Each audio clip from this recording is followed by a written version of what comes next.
and welcome back to Crime and Sports. Yay! Oh, yay indeed, Jimmy. Yay indeed. My name is James Pietragallo. I'm here with my co-host. I'm Jimmie Whisman. Thank you, folks, so much for joining us today on another wild, crazy edition of Crime and Sports. We're going to dip back into Billy Martin this week and see what he's up to as he fights and punches his way across the major leagues. He's the only guy I've ever heard of sued multiple times for fights on a baseball field. You don't hear that. Have you ever heard of that before? Sued in court. Crazy. Teams suing him and everything. Crazy. Yeah. We'll get into all that. First of all, head over to shutupandgivememurder.com. What's there, you may ask? Oh. Everything. First of all of our merch, anything you want. If you've heard something funny on the show, I bet you there's a T-shirt It's about there. it. So Yeah. get in there, check that out, and get your tickets for live shows. I don't think there's any left for Small Town Murder. I think Philly and D.C. are sold out, right? Yeah. I'm pretty sure in December. So virtual live show is the only chance you're going to have to see us live this year, unless you already have tickets there. So do that. It is October the 30th. That is the day before Halloween, obviously. It's the Thursday right then. We're going to, just like a regular live show, except anywhere in the world with internet, you can watch it. We're going to do it regular, just like everything with the pictures and jokes and all that, except we're going to have costumes on, too. We'll make fools of ourselves. It'll be a lot of fun.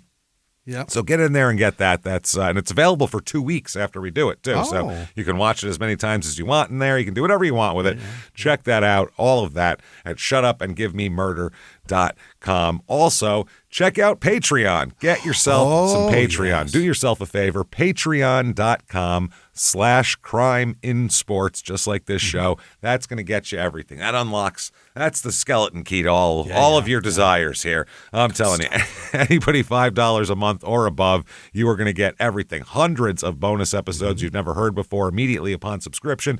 New ones every other week, including this week, by the way. You get one Crime and Sports, one Small Town Murder, and you get it all this week for what we're going to talk about. For Crime and Sports, we're going to talk about all of the accusations against Deshaun Watson. Oh, boy. It's pretty deep. There's quite a few of them. And then for Small Town Murder, we're going to do an internet salad episode, is what we call it, where we talk about everything that's going on in the world except politics. That's the only thing we leave out. So just fun stuff. And we're going to make fun of people. We're going to talk about that comedy festival in Saudi Arabia, too, because I've been asked about that about 5,000 times. So let's. Very annoying. And I won't give. I'm like, we'll talk about it. We'll talk about it. That's all I'll say. So there you go. Patreon.com/crime in sports is where you get all of that. That said, let's do this. Let's get back to Billy because he is a mess. Also ad-free. Oh, ad-free. That's right. Patreon. You get ad-free. All the shows ad-free. Thank you. Just Small Town Murder, Crime and Sports, Your Stupid Opinions, all ad-free. And you get a shout-out at the end of the show as well. There it is. You can't beat it. So that's the value. That's the value. Yeah. So there you go. Let's start out with Billy. May 24th, 1969 here. There's an article that leads off, Billy Martin, same old guy. Not old, same old guy is what it says he ain't here. Changing for nobody. Yep, they said because it is and because of his fierce competitive nature, Martin occasionally loses sight of the fact that there are others who feel almost as strongly about baseball as he does.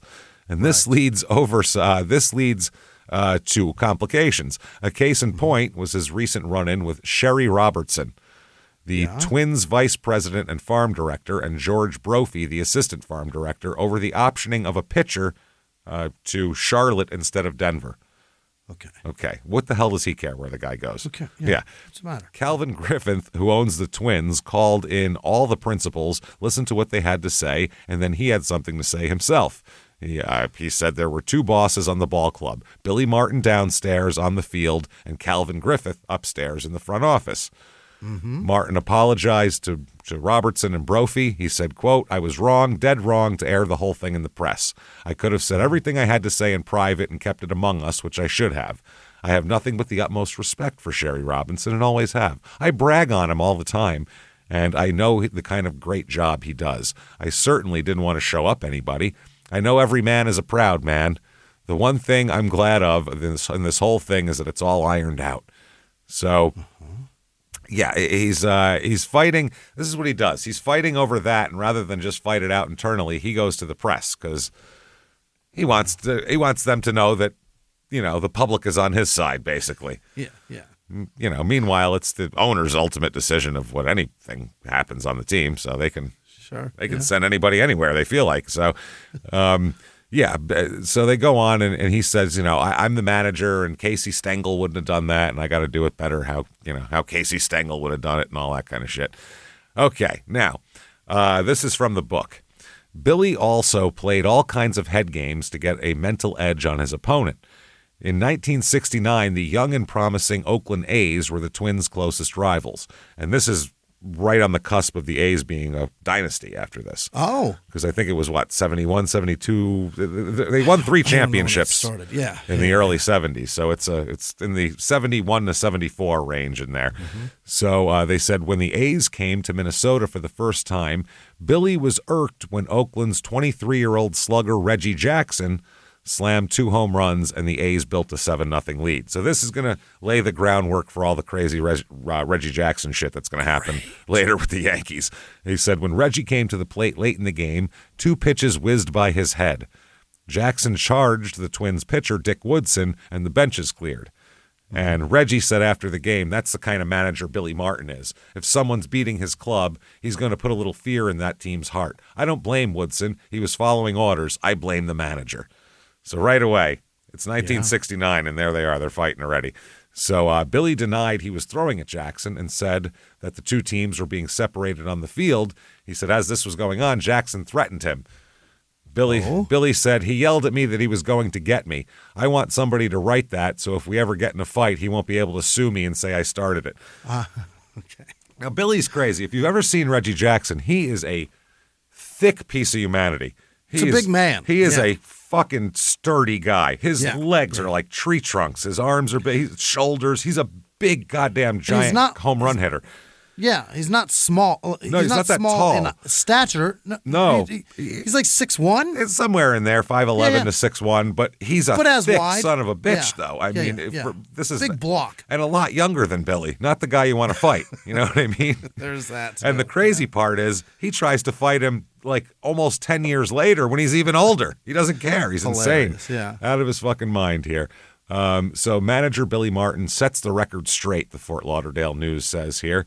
Okay. The sports writers, I guess it's going to be, they think rookie, they're talking about Billy Martin as being like the rookie of the year in managers, basically. Mm-hmm. He said, we don't have that title, but if you combined them, you'd have that. That's what he is, basically. He wants it. Yeah. They said Ted Williams, meaning Ted Williams, is the latest head. Can Ted. Yeah, is the latest head Billy Martin has hanging over his fireplace. He nailed this prize with one blast right between his eyes. Jesus. He said Ted Williams was the worst ball player he'd ever seen. At least that's how it came over the wires. Billy says, quote, I didn't say that. I just said he's the worst base runner I ever saw. And that's the thing about Ted Williams is great. I mean, hitter, top 3 hitters of all time. I mean, you could move them around. You can pick the top 3 and you can fucking shuffle them, and it really doesn't matter, honestly. If you're talking about Babe Ruth, Barry Bonds, this guy, Willie Mays, there's a lot of people you can throw in the mix here that are, whatever. But in those black and white era baseball players, anytime they hit like a blast, like a bomb, anytime they start running, it's a giggle fest. They all look terrible at running. Well, that was mainly when the film speeds are different. Like the Babe Ruth looks ridiculous. That what it is? Yeah, it's a different film speed. He looks terrible. Yeah. Put a different film speed on guys now; they'll look ridiculous too. It's the same thing. And baggy pants lends to that too. Baggy wool pants. Big, that doesn't help. Pants. Yeah, those got look hammer like a pants nightmare to on. run in. Yeah. Guy got genie pants on. He's running around the bases. Guy's about to slide in that. That's very silly. But like Ted Williams, as far as hitters go, he's just like the most scientific hitter of all time. Sure. He wrote books on breaking the strike zone down into 80 parts and looking at this part and the exact. He did. He was the money batting for dummies. He was doing like money ball hitting as far as you don't hit the pitch that's in the lower outside corner because you only have a 12% chance of getting a base hit when you swing at that pitch. He did that shit 50 years before anybody thought of it. He was writing books like that. So that's how his mind worked. But he's also known as a fucking lazy base runner and a lazy ass fielder too. That's both. Yeah, Ted's definitely known for that. That's why everyone would say, well, why'd DiMaggio win MVPs over him? Because DiMaggio played center field in Yankee Stadium spectacularly. That's why. Ted Williams was in left and fucking Fenway Park with the monster and being lazy. That's what but he's an insane hitter. I mean, he was concentrating so much on hitting. You know, what are you going to do? Yeah. So he said, look, the guy asked me a question. He asked what I thought of Ted Williams as a base runner. I said that as a second baseman, I never saw him slide. I said he was a lousy base runner. I didn't say he was a lousy ball player. I'm not that crazy. That's a great point. Yeah. He's fucking Teddy Ballgame. I'm not insane. I'm not insane. He's obviously the best hitter in history. He said one thing about Billy Martin, he doesn't back off. Cal Griffith is his boss, and Cal Griffith's comment on the Ted Williams thing is this: hell, Williams has proven himself. He hit balls so far he didn't have to slide, which is a nice way of kissing his ass. So they told Billy that line. And the paper says, you think maybe if your boss said that, you'd giggle a little and say, hey, that's a funny line. Not Billy Martin. He stands as Billy Martin's like, that shit's hack. Fuck this guy. Old hat. Oh, yeah. He said, on singles, he said, you mean he's not supposed to break up a double play after getting a single? He didn't hit singles any farther than I did. So he said, his home runs don't matter, singles do. So they said before Billy Martin went after Ted Williams on the Washington Safari, he brought down a couple of beefy local specimens. That doesn't sound good. No, it doesn't. Sounds like Billy went to the bar and got lucky. Or went to a farm and shot a couple of cows. Either one. Again. And then got lucky with them. Yeah. With the old cows there. Sherry Robertson is director of player development for the Twins. He's also vice president. He's also half-brother of the president of the ball club. George Brophy is the farm director of the Twins. Billy squinted down the sights of his double-barreled shotgun and got them both with one squeeze. Oh, boy, that's when they're talking about the whole them fighting about the sending a guy to Denver or Charlotte. All right. So Billy says, quote, I had just finished talking to Calvin about sending the man to Denver, and I had the backing of my two pitching coaches that he could win in Denver. I was on the other end last year. I understand more than they think I do. He says. And then he said, Sherry Robertson says, what does he know about where the hell to send a player? This is his second year managing. I've been doing this since 1953. Okay. And he said, all those guys you've got out there on the field, they're my guys, so I must be doing something right, is what he told Billy Martin. Yeah. If your team's playing well, it's because I'm good, not because you're good. Thank me, which they sucked the year before he came, so it's funny. Right, I don't know. Kind of right. Yeah. It sounds like Billy might have had something to do with that here. Yeah. So Sherry said, Billy gets upset when he loses. Who the hell doesn't?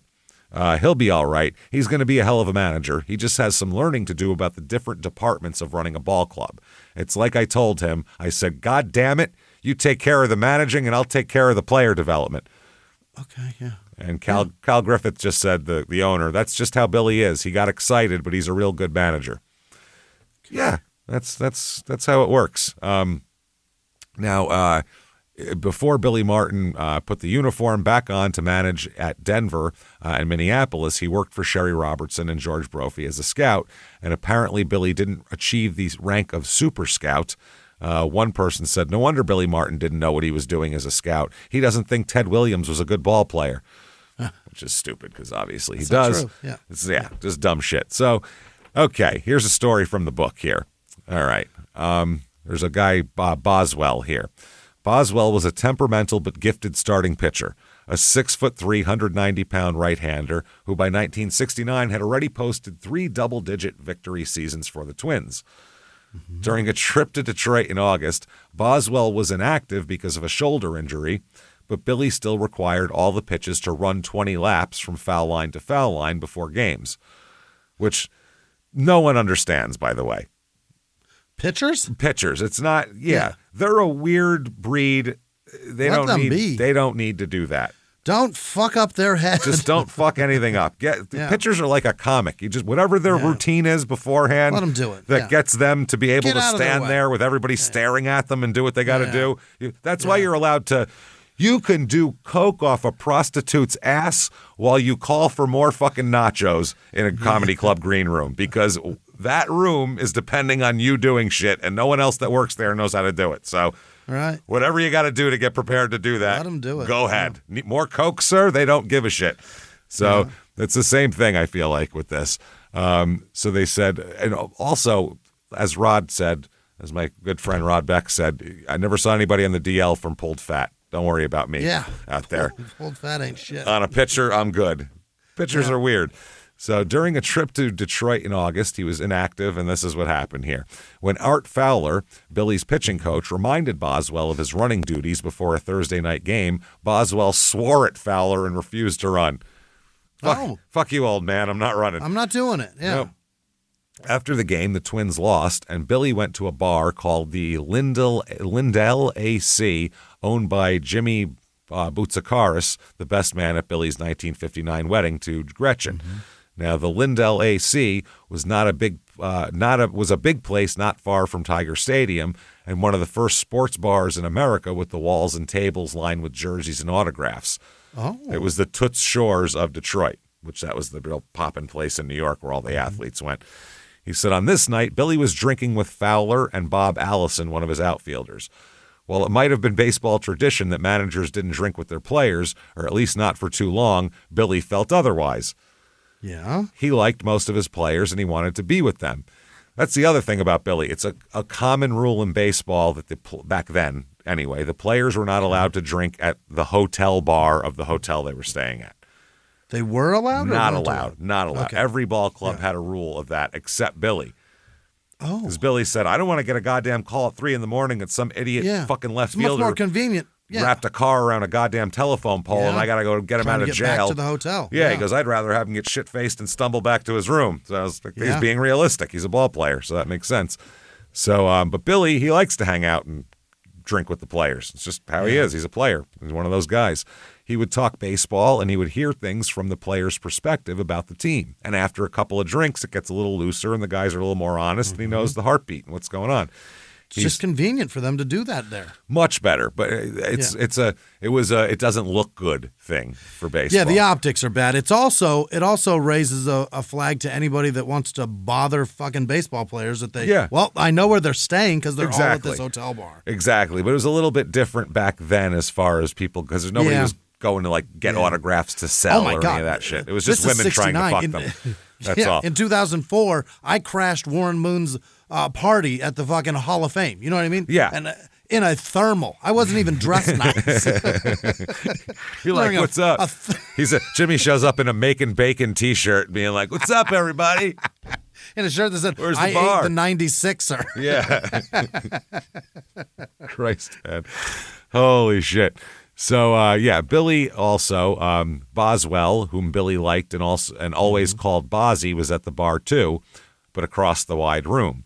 Billy asked Fowler how the pitcher's running had gone before the game, and Fowler told him about Boswell.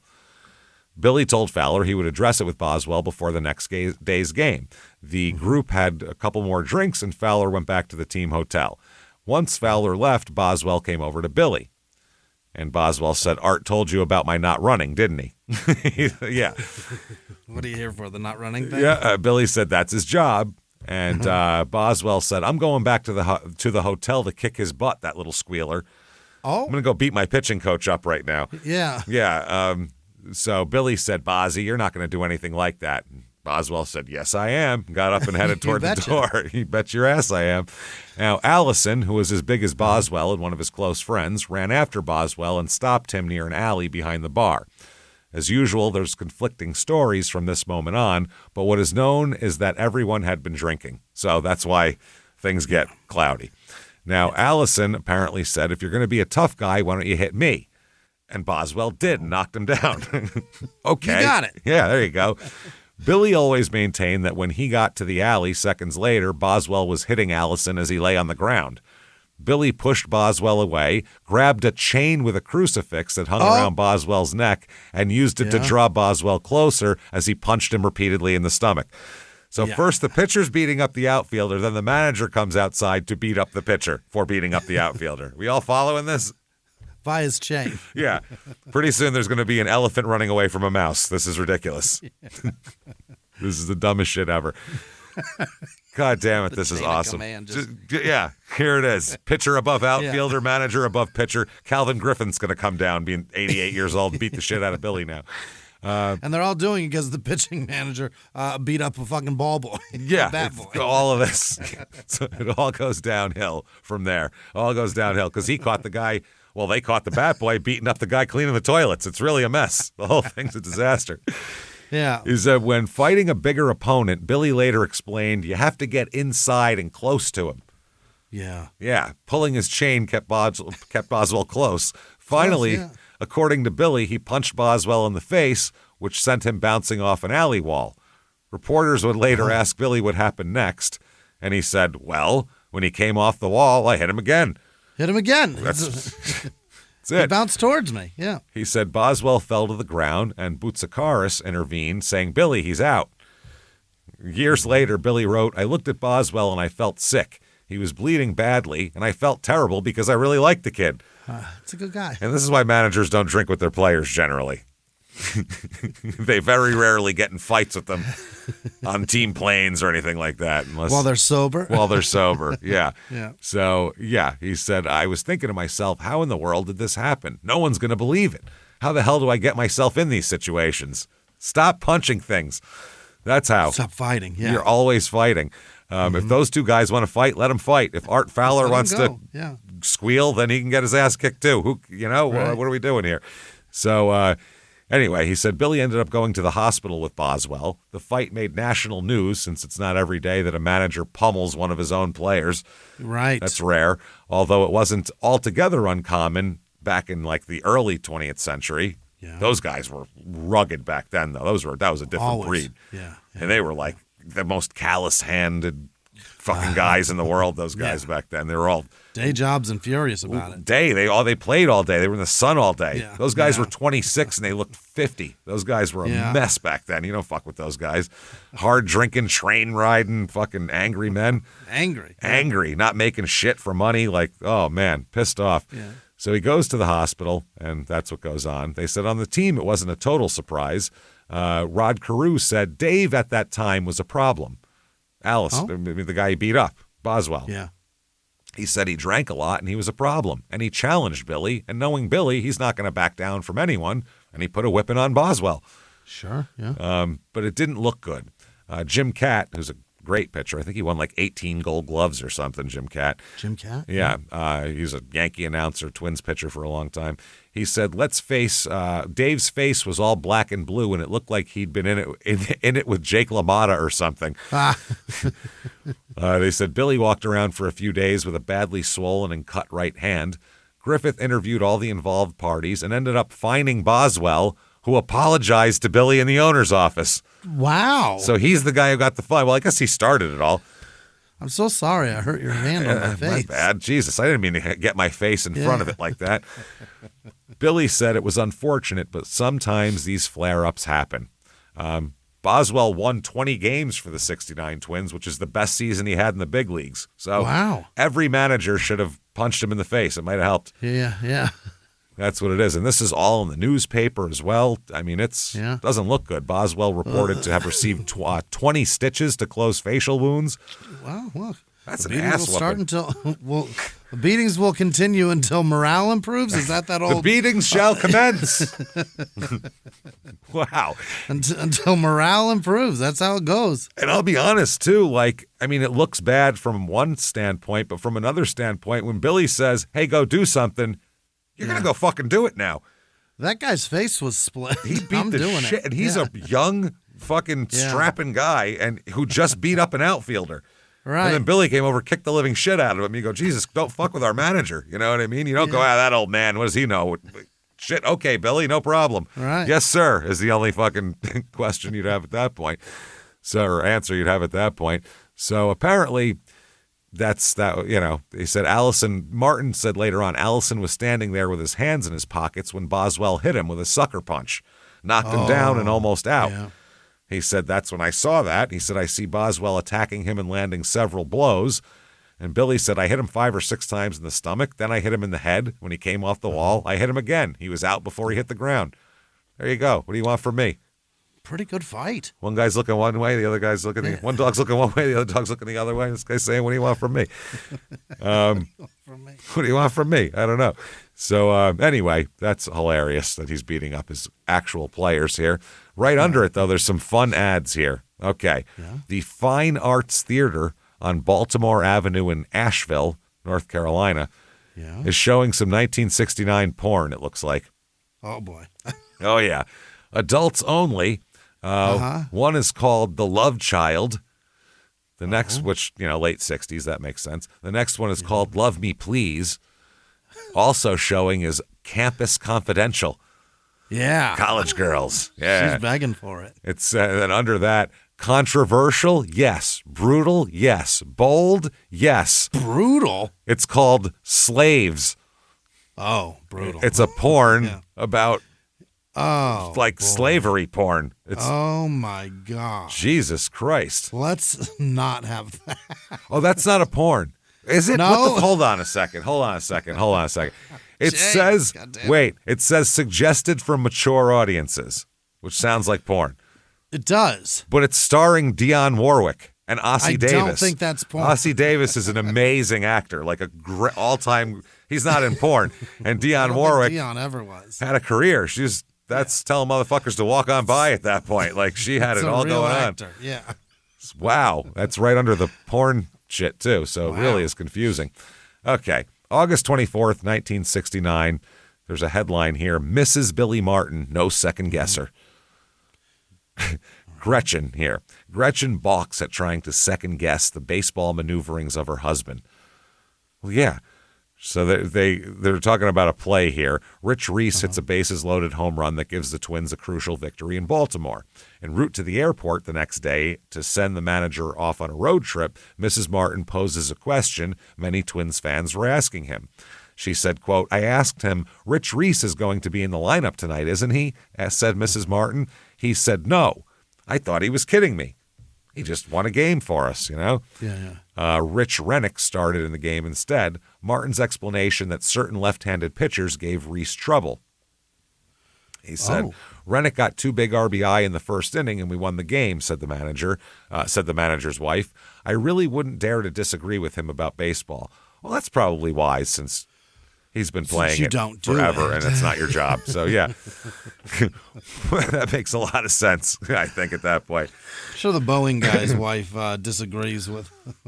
Fucking Michael Jordan's wife arguing with him about fucking how many mid-range jumpers he's taken. I think I got this. Thanks. I'll take care of it. We got this. We're good. Travis Kelce writing half of Taylor Swift's album. I think I know how to complain about ex-boyfriends on my own now. I got this. You gave me all that credit about this thing I'm lugging along. Why don't you just let me write a couple songs and we'll call it even? I think he wrote that song. So that's probably the one. Pretty sure he wrote that. If I had to take a swing and a guess, that's it. The funniest part is this show, particularly Crime and Sports, about half of this audience is going, "What the fuck are you talking about?" Which is very funny. So I think everybody knows by now, right? No? They've got to by now. It's like front page news for a month. You think a bunch of 45-year-old guys know about specific Taylor Swift songs? Because a lot of this audience is not going to know this shit. Yeah, that's a good point. The ladies will, but yeah. So anyway, that's what's going on here. His wife's not going to disagree with him, which is probably good because he probably punch her. So yeah, we don't need that. Well, yeah, to keep Billy out of jail for domestic violence, I'm not going to disagree with him. Yeah. She does say that it's different being a player's wife and a manager's wife. She said there's definitely more pressure being a manager's wife. She said, as a coach's wife, I felt more secure. Managers are hired and fired so easily, but I don't sit around and worry about Billy being fired. Well, you should, because he gets fired constantly from everywhere. Yeah. She said, I love the Twins. I get terribly more excited about the game since Billy became manager. I can't stand to miss any games. She said the fans were hecklers sometimes, though. Well, they say. She said at one game, one man stood up and yelled, "Billy Martin, you're a donkey," which is a pretty piss-poor insult. It's a bad heckle. It's a new one, or I wouldn't say new. It's having its rise again now, but that's because of the guy from... Yeah, but it's because of that guy from the Chef show. He calls people a donkey. Gordon Ramsay. Yeah, that's the guy. Yeah, but that was 20 years ago he was calling people a donkey. Is that what he did? I don't know. It was like Kitchen Nightmares era. Yeah, that was a long fucking time ago. Kids, it's probably because of memes caught fire again. I guess. My kids love to call people that. That's a really dumb That's poor. fucking. That's weak. He said, Billy Martin, you're a donkey. I just let it go in one ear and out the other, but it's terrible on the children. Our little boy, Billy Joe, won't understand until he's older. Why your dad's getting called a donkey? A donkey. It's like, why are they mad at Dad? He doesn't get it. Yeah. So anyway, that's what's going on here. Minnesota ends up winning the NL West, which is pretty good. Here's a great fucking picture of Billy having a touch of champagne. A small This is serve. just a smidge. For Christ's sake. It's literally like a brandy snifter that's bigger than his head. And he's drinking champagne from it. It's bigger than his head, literally. It's twice the size of his head. That takes, you could fill that up with 3 bottles of champagne. I'm sure. Oh, for sure. That's like a nice light fixture in your entryway is what that is. It's huge. Yeah. It's fucking enormous. You could use that. You could weld that to your countertop and make it a sink. Yeah. No shit. It says Billy Martin has a wee one. That's the headline for it there. So the Twins played the Orioles, who had won 109 games during the regular season in the ALCS. This is the Twins won 97, the Orioles won 109, and Earl Weaver's the manager. So you got Billy Martin versus Earl Weaver. This is like the 2 most explosive fucking managers of all time. If you're the umps, that's just so much pressure, those games. Rage versus Fury. Who's going to win? Holy shit, yeah. Irresistible force and the immovable object here. There they are. So at more than 40 years later, when Earl Weaver was asked to recall the 1969 series, he answered, quote, I was frightened. Heard we'd won 109 games and we had to win 2 out of 3 or 3 out of 5 against a Billy Martin team. Yeah. So they were very scared they were going to get fucking run here. Because and surprised and upset. They didn't, though. Baltimore ended up losing to the Mets that year. But great. Anyway, Baltimore won the first 2 games of the best of 5 series. Those were the 2 games in Baltimore. Both games went to extra innings, too, which is, wow. That's awesome. That's pretty good. Game 3 back in Minnesota, Martin was expected to start Jim Katt, but instead started Bob Miller, who was knocked out of the box in the 2nd inning, and the Twins were eliminated. So now Martin had been given a 1-year contract for 69, which is standard back then for a new manager. Sure. You have no confidence in a guy who's never managed before. Yeah. So he asked for a 2-year deal for 70 and 71. But Calvin Griffith was unhappy, both that Martin didn't pitch Katt, because he liked Katt a lot. Yeah. And the explanation he had asked Martin for had been, quote, this was Billy's explanation, was, quote, because I'm the manager. That's why.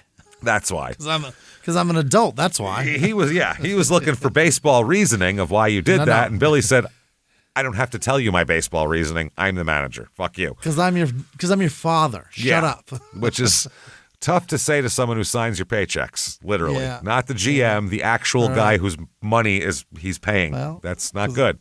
You've also paid me to make decisions, and I made them, so shut up. Back then, though, that's not how that shit went down. Those managers were like, it wasn't a conglomerate of people. I own the team. I'm sitting in the box. I'll do what I want. So now Martin's decision was defensible because Katt had been struggling with injuries, and Miller had won late in the season during a tight pennant race, so it looked like he was the hot hand.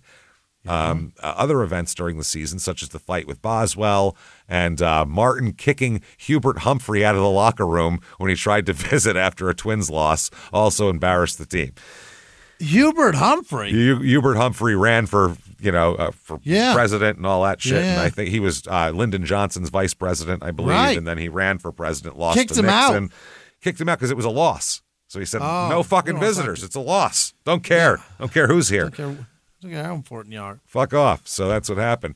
So the Twins executives also received numerous complaints about Martin drinking heavily during road trips, which you knew was going to happen. It's Billy Martin.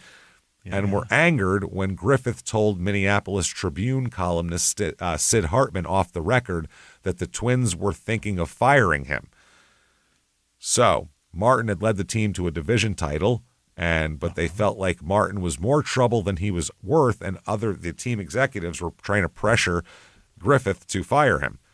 Oh. So October 14th, 1969, Billy is fired, even though he took this team to a 97-win season and won their division and took them to the next level. Yeah. Didn't matter. Right. This happens Wow. repeatedly in Billy's career. Despite Wow. insane on-the-field successes, he gets fired. He could win the He World must be- Series and get yeah. fired while he's celebrating. It's insane. It's wild. It's just I'd rather lose than win so well and deal with this guy. Just constantly have to battle him Yeah. with fucking bullshit. That's why Constantly with he and Steinbrenner were the perfect adversaries because Yeah. nobody wanted to win more than Steinbrenner. So Steinbrenner has a giant ego, but also wants to win. yeah. So he'd get mad at Billy, then fire him, and then go, fuck, but I want to win. So I'll We and then he'd rehire him because he wants to win. He'd go, that was a mistake firing him. I should just eat the shit. Then he'd go, no, that goddamn Billy, fuck him, he's fired. And then a month later, he'd hire him again. It was the craziest thing in the world. Fuck, we stink. God damn it. But yeah, because nobody gets fired up. He wants the manager to get fired up. And if he doesn't, then he's like, God damn it, fucking Billy wouldn't get fired up. You're fired. Bring Billy back. So that is crazy. He gets fired here. Griffith said it was the hardest decision I've ever had to make about a manager. Yeah, because he fucking won, which is crazy. Griffith said, I've always been a Billy Martin man, ever since he was with the Yankees. I liked his hustle and his desire as a ball player and could find no fault with the way he managed on the field.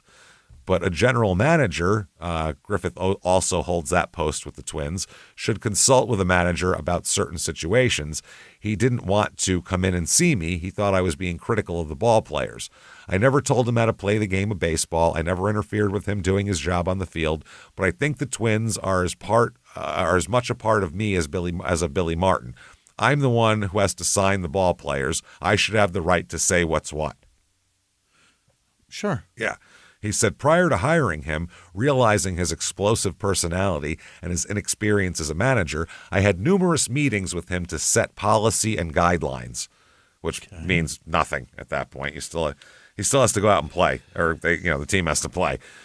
Yeah, and you're going to start with this, and then is this your boundary setting meeting? Is that what it is? Yeah, this is the guidelines. I'm in charge of this. You're in charge of that. No arguing about Sure. this. He said, I feel he completely ignored the understandings because he's winning. Mm-hmm. Normally, winning is the key. Doesn't matter. Yeah. Nobody cares what you're like. You're winning. Yep. Bill Parcells was a pain in the ass to have as Sure. for an ownership team, but he's winning. What do you want? You want to lose? Is that better? The conflict between him and the players is getting their respect is a different thing. Exactly. Gretchen said that was a very difficult time. Billy had made the young players believe they could win. He brought all the Latin players into the fold. He motivated and rejuvenated the veterans. Billy changed the culture. He went to 100 banquets and 100 dinners for free. The fans were ecstatic. He put the Twins on the baseball map. Sure, some crazy things happened that season, but it was also just Billy's first year. He's just a babe in the woods. That's all it is. He's just so young. Yeah. He's just such a child. Just treat me. Kid gloves, guys. Come on. Billy didn't understand what he'd done with that was worth being fired. He felt certain that with one more good pitcher, the Twins may have won 5 or 6 divisions in a row. Said we could have been really a thing here, but doesn't matter. He's shit canned. So Billy Martin, in an article here, it says stunned Billy Martin says, "I did my job." That makes sense. Sure. He said, Griffith said he completely ignored our understandings and all that. Martin said, I told Calvin on the phone I wasn't going to get into a verbal confrontation about our agreeing and disagreeing. If I had anything to say to him, I'd tell him personally, but I won't tell him anything. And I won't meet with him like he asked me to next week. I have no immediate plans for the future. I don't know if I'll stay in baseball. At this point, I'm just in the position to say that I don't know what to do next. Yeah. He said he's going to take his family to visit relatives in Nebraska. That's what he's doing next. Well, great. Yep. He said that's a place to go to forget about everything. There's nothing there to remember. I'll tell you that much. Yeah. Yeah. He said he got a call and he said Griffith told him, I'm afraid I've got bad news for you. I said, that's good enough for me. He said he wanted to talk to me when he returned from the World Series. And I said, I didn't see any point in that. If I'm fired, I'm fucking fired. We're not going to talk about it, which that's fair. Yeah. That's like if a cop pulls you over and gives you a lecture and then gives you a ticket. No. Pick one. There's nothing worse Pick than one. a cop going. Pick a fucking path. Did you buy this like this? Who cares? Just give me the ticket. Break my balls or give me a ticket. That's it. Not both. Not both. You can shut the fuck up and write, or give me a long-winded bullshit and I don't have to pay anything or be bothered. Tell me to go on my way. That's fine. You get one of the two. You can't have both. Can't do both. Fuck you. I'm really tired of the did you buy it like this? No, I did this. Yes, I know it has to have mud flaps. Give me the ticket. I don't care. Exactly. I'm not doing it. No, I won't be doing it. I will not be putting those stupid fucking things on my truck. That's me with my front license plates in New York. Nope, I'm good. You got to have a front license plate. Okay, and I'll never put it on. It's never not happening. doing it. I'm not ruining my truck with your fucking mud flaps. If you don't like that rocks fly up and hit you on motorcycles, drive a fucking car. That's what I do. I don't know. Put a shield around you like the rest of us do at 80 miles an hour, you fucking morons. Yeah. And Jimmie rides motorcycles. I sold mine because I was tired of the fucking rocks. There you go. And opportunities of getting hit. That's crazy. That's great. So Billy said, we haven't been able to tell our little boy, Billy Joe. Gretchen and I have been together for 10 years. We've had some trials and tribulations before. We'll get not a relationship with Billy Martin. Right? No. We'll get by this one. We were very happy with the years we were with the Twins. So, because he was a scout and a coach and a player. He's been there for a long time. Now, okay, Rod Carew says, who fires a guy who took a 7th place team and turned it into a division winner? Right. What the hell? Exactly. That's the thing. Carew said, that guy. No, and that the players, you're sending a bad message to the players because you're telling the players, I don't really care about winning. No. They're there to win. Obviously, we get the guy that helps us win, and we're getting rid of him. Gives us confidence that we believe in, and then you shit can him. He said everyone was disappointed. We were obviously building a good thing, and then he was gone. Yeah. That's how everybody feels all the time. In 2009, the 40th anniversary of the 69 Twins division victory, a Minnesota newspaper columnist and radio host, Patrick Reese, wrote about how in late 69, you couldn't go anywhere in the Twin Cities without hearing the vow, quote, I'm never buying another ticket to a Twins game. And that's the other thing. He's very endearing to the fans because he so wants to win so fucking bad that when you fire him, the fans take his side. It's happened with Steinbrenner 100 times. Which pissed Steinbrenner off. He'd go, I'm the guy signing the checks. I do all this shit, and they love him? Yes, they do. Sorry. I'm the guy that does this. No, you're not. No, you're not. On the field, he's the guy that does that shit. Yeah. So they said, Reese said the Martin effect was more than a myth. In 1970, the Twins won 98 games and another division with Bill Rigney as manager, and as attendance fell 88,000. By 71, when the Twins were losers, the attendance had dropped by more than 400,000 from the team record set in 69. Wow. And Reese said, and this is a fact, a decade after Billy was fired, you could still run into a 40-year-old sipping a beer in a local bar, waving in disinterest at the Twins game on the corner TV, saying, I haven't been to a game since they fired Billy. I miss Billy. So Billy's trying to do it. There's an article here that says, winning not enough, Billy Martin can't figure it out. So it's just basically saying, I don't know why they fired me. He said, I don't plan to get back into baseball. Not right now, anyway. Wow. He says he's broken up with her. He's done. Yeah, the fucking mistress has, the spell's been broken. Jesus. He said, I like Calvin. He's a fine man. He says, but he already fired me, so why does he keep talking about me? What is he looking to do? Fire me again? Yeah. This is the ticket and the lecture. You fired me. That's enough. Now shut the fuck up. Yeah, you don't get to tell me anymore. They say bumper stickers which say bring Billy back remain on a great number of cars. And there's other stickers saying call Fox Ed Billy. What the hell does that mean? Fox. Call Foxed? Call, C-A-L-L, Fox Ed, Fox-ED, Billy. Call, I guess, Cal is what they're trying to say? Cal Foxed Billy? I don't even know. Whatever. Maybe. In reference to the publicized differences between Martin and the club president, Howard Fox. Okay. So. Oh, Cal Fox. But it's not. Yeah. It feels influence. Cal. Yeah, they fucked up. That's a typo. It should be Cal and not Call. That Cal Foxed Billy. Okay, that makes way more goddamn sense. So Billy's 41 years old. He's only done baseball. That's all he's ever done. But he says, he might be done with it, though. That's all there is to it. Yeah. And he probably hasn't made enough money to Fuck quit, no. right? God, no. No way. Hell, No. not even close. He needs a paycheck real bad. Oh, yeah, absolutely. November 13th, and he likes to spend, too, so Yeah, he needs a paycheck. right. November 13th, 1969, he has a new job here. They say fans starting to forget about Billy Martin. That's another thing here. They said the Bring Billy Back bumper stickers, no more testimonial dinners to the popular opinionated firebrand who has tilted the establishment with no more success than Don Quixote. Okay, Griffith hired the other guy here, and they said no one's going to have no one's going to hold a benefit for Billy Martin, though. He hasn't been left out in the cold. Billy just signed a $25,000 a year public relations contract with KDWB and already holds a similar position with a beer company. So that's a radio station here, is what he did. Apparently, he signed up to work for. Billy's a colorful guy. You want to listen to him talk. That'll get people in, yeah.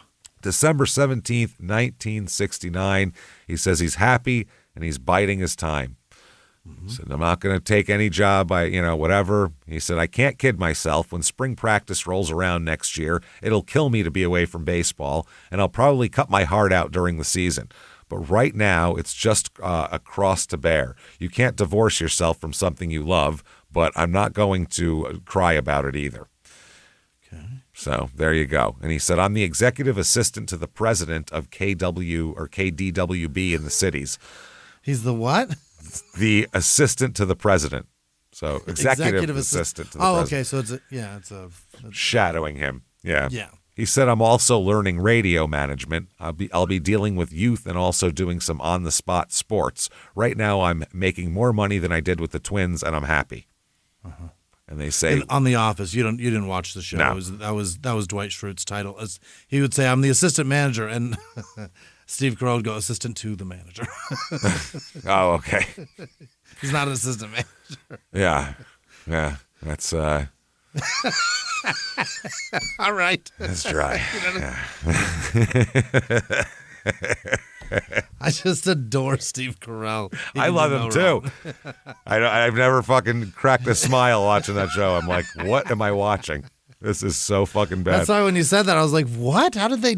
Yeah. Assistant, but it's executive assistant. It's an actual title. I feel like it's my Assistant fault. to the manager is not that. I feel like it's my fault too because never really worked in a lot of offices, so I don't know. Yeah, I think that's what it is. It has to be It's because just everyone else such- seems that- to like yeah. it, I like the people on it are good, and Yeah, somehow it'd be like if you took a bunch of great ingredients and you put it all together and it tasted like cat shit, and you'd be like, why does this taste like cat Why shit? is Is this this my like- mouth? It shouldn't be. I put things that go together These are together. great people. Makes no sense. Why Some is of that? fucking BJ, whatever the fuck. I can't believe they gave us that show and tried to tell us that guy's funny. I hate him. I don't know who you're so talking much. about. Who is this? BJ, he was in. I forget his last name. It doesn't matter. I just fucking can't stand him. And he's a writer on the show too. He's just the least funny delivery of a line of all time. He's not funny. Billy says he has nothing to say about recurring rumors that he's headed back to the Yankees eventually. He said you'd have to ask the Yankees about that.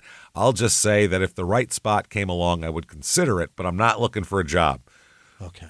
Not that. He said he went to contact Seattle Pilots official after being fired by the Twins for two reasons. The Pilots, though, never came back to Seattle. They had 1 year, and that was 69. And then they went to fucking Milwaukee and became the Brewers. So Done. yeah, he said, I wanted to let the baseball world know that I was still interested, and I wanted to clear up a statement that Calvin Griffith made saying I solicited a job with Seattle while I was still with the Twins. This statement was not true. I priced myself out of the picture, he said at Seattle. I'm too expensive for them. And they were cheap as fuck, that team. They said the whole trouble at Minnesota was Howard Fox. That's the vice president and traveling secretary, who that's the guy I believe that he fought That's that who time. foxed him. Yeah. With the keys. Remember, he threw the key at Billy, and next thing you know, he was beating the shit out of him. He said the trouble between me and Howard started 3 years ago when I punched him in the nose. He said at that time he'd get me fired, and he did eventually. I guess he said. Is that why the Brewers are yellow and blue? Yeah, it's the Pilots' colors. They just kept the color and just changed the name. That's Wow. it. Same shit. Isn't that interesting? It's a great team. I love everything about their logo. That's too, cool. The mitt and everything. That's great job, guys. They had lost the Braves and fucking needed a team. They said he's about Fox. He said he's also the one who made a big thing about gambling on the trips. These are professional men on a baseball team, not at Sunday school. I kept track of the games they had and made sure there's no rookies or guys who couldn't afford to play got in games. Nobody got hurt. It just gave them a way to pass the time on trips. Everybody does it.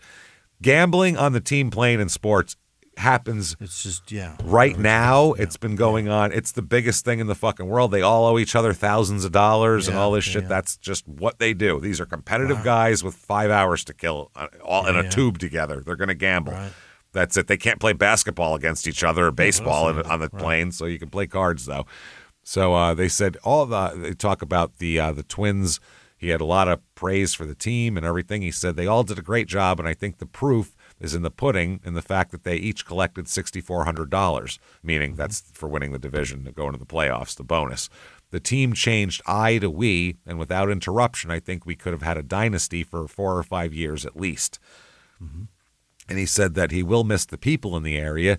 He said, you ought to see the letters I get. I just finished reading the last stack of them today, and they're so great. I'm saving them. I told my wife we should paper a room with them so people can always see them because they're so warm and understanding. A lot of people sent copies of the letters to Griffith, and he sent back form letters. Some people sent the form letters back to him. Jesus, a lot of mail going on there. Billy Martin, this is September 24th, 1970, so after the next baseball season. So he sat out for 70. Billy Martin reportedly the choice to replace the Tigers manager. Oh. Talking about him in Detroit here.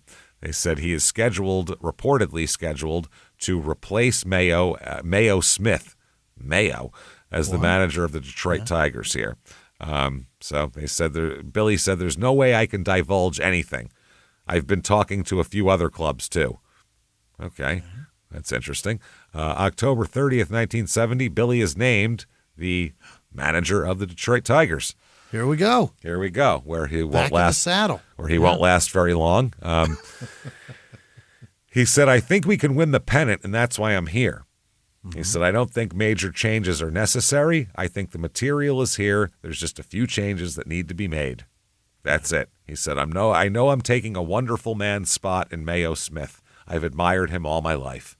Mm-hmm. I guess he's used to be a Yankee second baseman, so he knows him. He said the general manager of the Tigers said, Billy's a lot different in many respects than Mayo, but that doesn't make Mayo wrong. Each type can do a certain job under certain circumstances. We just needed a change here.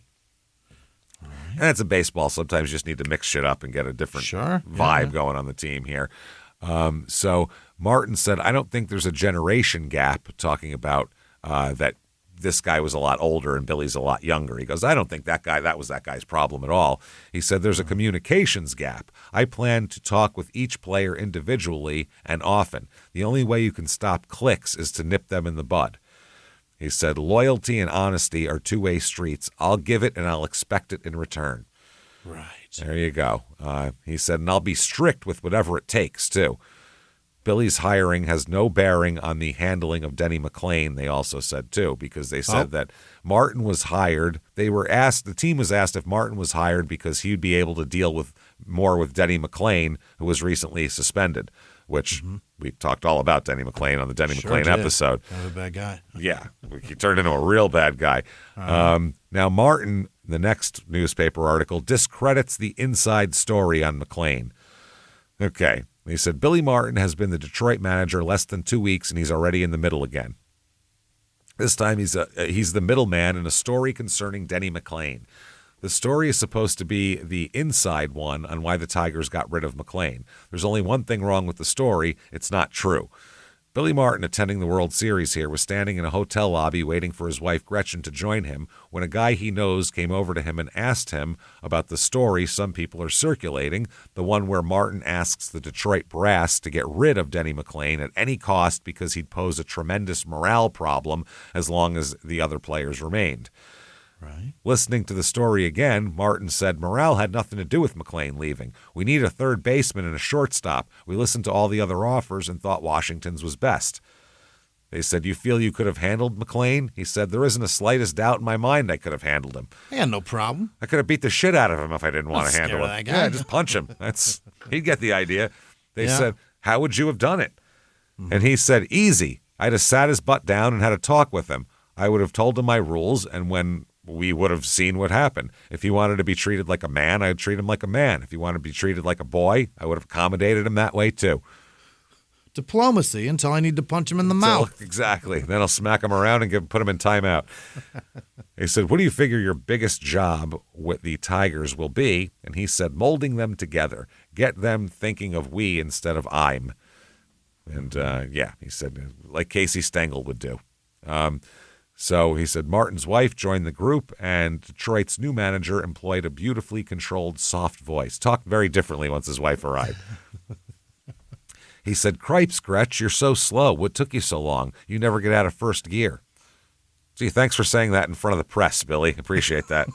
What's the matter, you slow fuck? Let everyone know I'm shitting ropes up there while you're waiting for me. It's real nice. So 1971, Tigers are 91-71. Pretty goddamn good. They finished in second place that year, and pretty good, though. The Tigers also second in attendance that year also, which is really what they give a shit about. Selling tickets, making money. Yeah, you bring Billy in, it shows fans you want to win, and then they buy tickets. That's kind of how it works, So anyway, this team here, Norm Cash. There's some good players on this team here. I think you still had... I think was Kaline. Al Kaline's still there. He's 36, but he was still there. Gene Lamont, Joe Negro, Phil's brother, the lesser Negro here. Okay, Mickey Lolich. Yeah, there's some good guys on this team. So Martin announced that the Tigers would win the 71 American League East title, and that the Orioles were over the hill. He said he was going to run his team his way, and that's it. He said he made clubhouse tirades for the poor play, even during spring training. And that concerned Detroit management, apparently. They're like, ooh, he's getting crazy. Billy didn't like to lose in spring training. It pissed him off. I don't think he likes to lose much at all. Yeah, but I mean, he knew spring what it was for, though. Yeah, but still didn't want to lose. No, well, there's later on, like when Steinbrenner will get mad because they're losing in spring training, and Billy's like, "Do you know how baseball works? None of this matters. Shut up." So, this is from the book. Billy told the Tigers over and over that his system of winning baseball wasn't as much about speed as it was about aggressiveness. He wanted to always score the first run of the game, put opponents on the defensive. He didn't play for big innings early in games like many managers. He played to score first. If a game was a fight, a comparison Billy Martin would always make, then it mattered who got the first punch in. Which makes sense. Yeah, it could be a shutout. If you score the first run, it might only be the only run. You never know in baseball. Sure, yeah. He had other cannons, too. He wanted his players to go from first to third on singles. Aggression. Make them throw you out. That's the other thing. Take that extra base and make them make perfect throws and tags because they're more likely to not do it. Position. Yep. And he didn't mind if a guy got thrown out once in a while like that. Fine. That's all right. Do it again.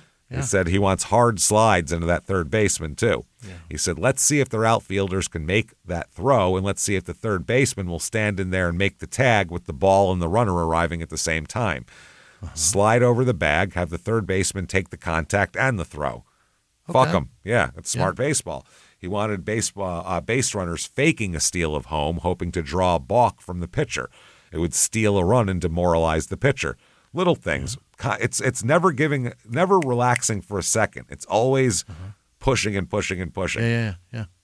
And it works, too. He said he wanted his players to knock down middle infielders trying to make double plays. He wanted to try more hit-and-run plays, teaching his players that they didn't have to hit the ball toward a particular hole in the defense, as many managers taught the play. Billy instead just wanted the batter to put the ball in play. They said Rodriguez later insisted he picked up at least a dozen hits doing just that. Billy made a standing rule that any player who got hit with a pitch with the bases loaded would get $150 cash and the right to pick his next day off. Oh, that's fun. Get hit with a pitch and drive in a run. Yeah, you're getting something. Pick your own day off. Yep. And Billy made sure his players knew that he always had their backs. In the first 10 days of the 71 season, Billy got thrown out of 2 games defending players who were upset with strike zones. Oh. This is all to rally the troops. That's all this is. That was all. Yeah. Yep. I don't know. You're on their side. Absolutely. So as soon as the season starts, he's shit talking. This is Ken Harrelson. He likes to shit talk. The Tigers had been surprised when Billy, whose feisty reputation always preceded him, was fairly docile during spring training. He was getting the lay of the land, I feel like. Yeah. So they were astonished at the man in the same number 1 uniform who on opening day of the season became a different person altogether, a jumpy maniac, a hyper dugout presence who was always ready to go after anyone in the ballpark. Yeah, Billy would pace in the dugout all the time. He'd move around like a lion in a cage. Hands in his back pockets, so he wasn't screaming and yelling and waving, basically. Because he would be if they weren't in his back pockets. That's fun. Yep, that's how he is. So He has disarmed himself. Yep, that's exactly what it is. He's like, nope, not going to wave my hands around, not going to punch anything, not going to throw them around, not going to make Holster gestures. these sidearms. Yep, he knows what he's fucking doing. In the first inning of the first game, Billy started in on Cleveland Indians flamboyant first baseman Ken Harrelson, who liked to wear tight, tailored uniforms, a Fu Manchu mustache, and multicolored wristbands. Oh. Off the field, Harrelson was the king of early 70s style, known for his closet full of Nehru jackets. So he's just What are Nehru jackets? It's a you'd know it if you saw it. It's a 70s type of jacket. You go, oh, yeah, that one. Polyester style? No, not at all. No, different, completely different than that. Oh, It's late 60s, early 70s style, not leisure suit shit. Okay. Yeah, Okay. it's kind of, hard to, just look it up here. It's not. Well, how do you spell it? Nehru. Nehru. Yeah, jackets. Nehru. Yeah. Jackets? Jacket. You'll see it and go, oh, yeah, those 60s jackets. Oh, it is. Is it a like a cultural thing? Cultural thing? No, it's a Yeah, 60s, 70s thing. Okay. The ones that they're showing me have no collar. They're very. It looks like a kind of like a cultural jacket, like somebody would. What are you Like talking? Just say it. What are you talking about? Eastern cultural? Middle. I don't know. It's just like say Eastern the culture Asia. you're thinking. Okay, Like Eastern Asian jacket. Okay, cultural. I'm like, what do you mean? Like a. I don't know. I don't know if you meant hippie or black people or what the fuck are we talking about? Be specific. It looks like something that you would wear for like a religious outfit or something. Yeah, no, in that's like just Eastern Asia. That late '60s style of weird shit. Yeah, that was Wild. a big thing back there. So you can show your hip and into it. Oh yeah, you want to show up? Yeah. That was you had to be mod. It was back then. It was Yeah. called modern. You know what I Show mean? me you know something. Yeah, that's how it is. I don't like it. So it's too much to keep up with every week. Yeah, there's new shit. that's God the fashion. Yeah, I guess it's better than sweatpants and slides, but still, it's, There is that. you know what I mean? That's being out there and in the fucking can't do mall. that either. Can't do People that are either. doing it. Like you God fucking damn. dirtbag. Look at you, you Yeah. homeless fuck. Put on a pair of pants. The airport's the worst. Pants, just Oh, my shoes. I don't God. care about Yeah. pants. You want to be comfortable, Yeah. fine. Cover your goddamn feet. You I'm fucking tired bums. of seeing toes. I'm tired of it. seeing toes. I'm tired of seeing men's toes. I'm tired of Had people enough of your shuffling toes. along. Stop shuffling. Pick your goddamn fucking feet up. Put shoes with laces maybe- on, and you can pick your fucking feet up, and they won't fall out. You asshole. Maybe if those are around your fucking heel. Oh, god damn it, that drives me fucking crazy. Get out of my way. It's like everyone's in a mental hospital. That's what it feels like. Yeah. Everyone's Yeah. walking, shuffling around like they're fucking meted up in a mental hospital. It's fucking Kinda crazy. are. Or they're like dragging an IV next to them. That's how they're all walking because they got these fucking shoes on. Can't take it anymore. Can't go too far too fast. No, that's what I mean. You had to see that, but that was me holding a pole Yeah. next to me going, A very sick person. very sick. So Billy yelled from the dugout, "You clown, Harrelson, where are your bell bottoms? You think your clothes are going to hide the fact that you can't catch anything in the dirt anymore? You stink. Everybody knows you can't go to your right anymore." Just getting in guy's head. Yeah. Everybody knows you can't hit a curveball. You're washed up. You should get off the field. Go sit with your designer in some disco. That's where you belong. Jesus Christ. They said the once somnolent Tigers dugout was sleepy no more. We were all looking around at each other, catcher Bill Freehand said. This was a whole new ball game. Our manager was crazy. These games were a war, us against them. There was that obvious 5 minutes into this. That was obvious 5 minutes into the first game of the season. So this is a mess. And Harrelson, it turned out, barely played in 71, then retired at the end of the year. So Billy he clocked him. He Ran scouted him him out right. of business. Yeah. Scouted him right. Next up, there was a ball player named Willie Horton here, who he had a feud with.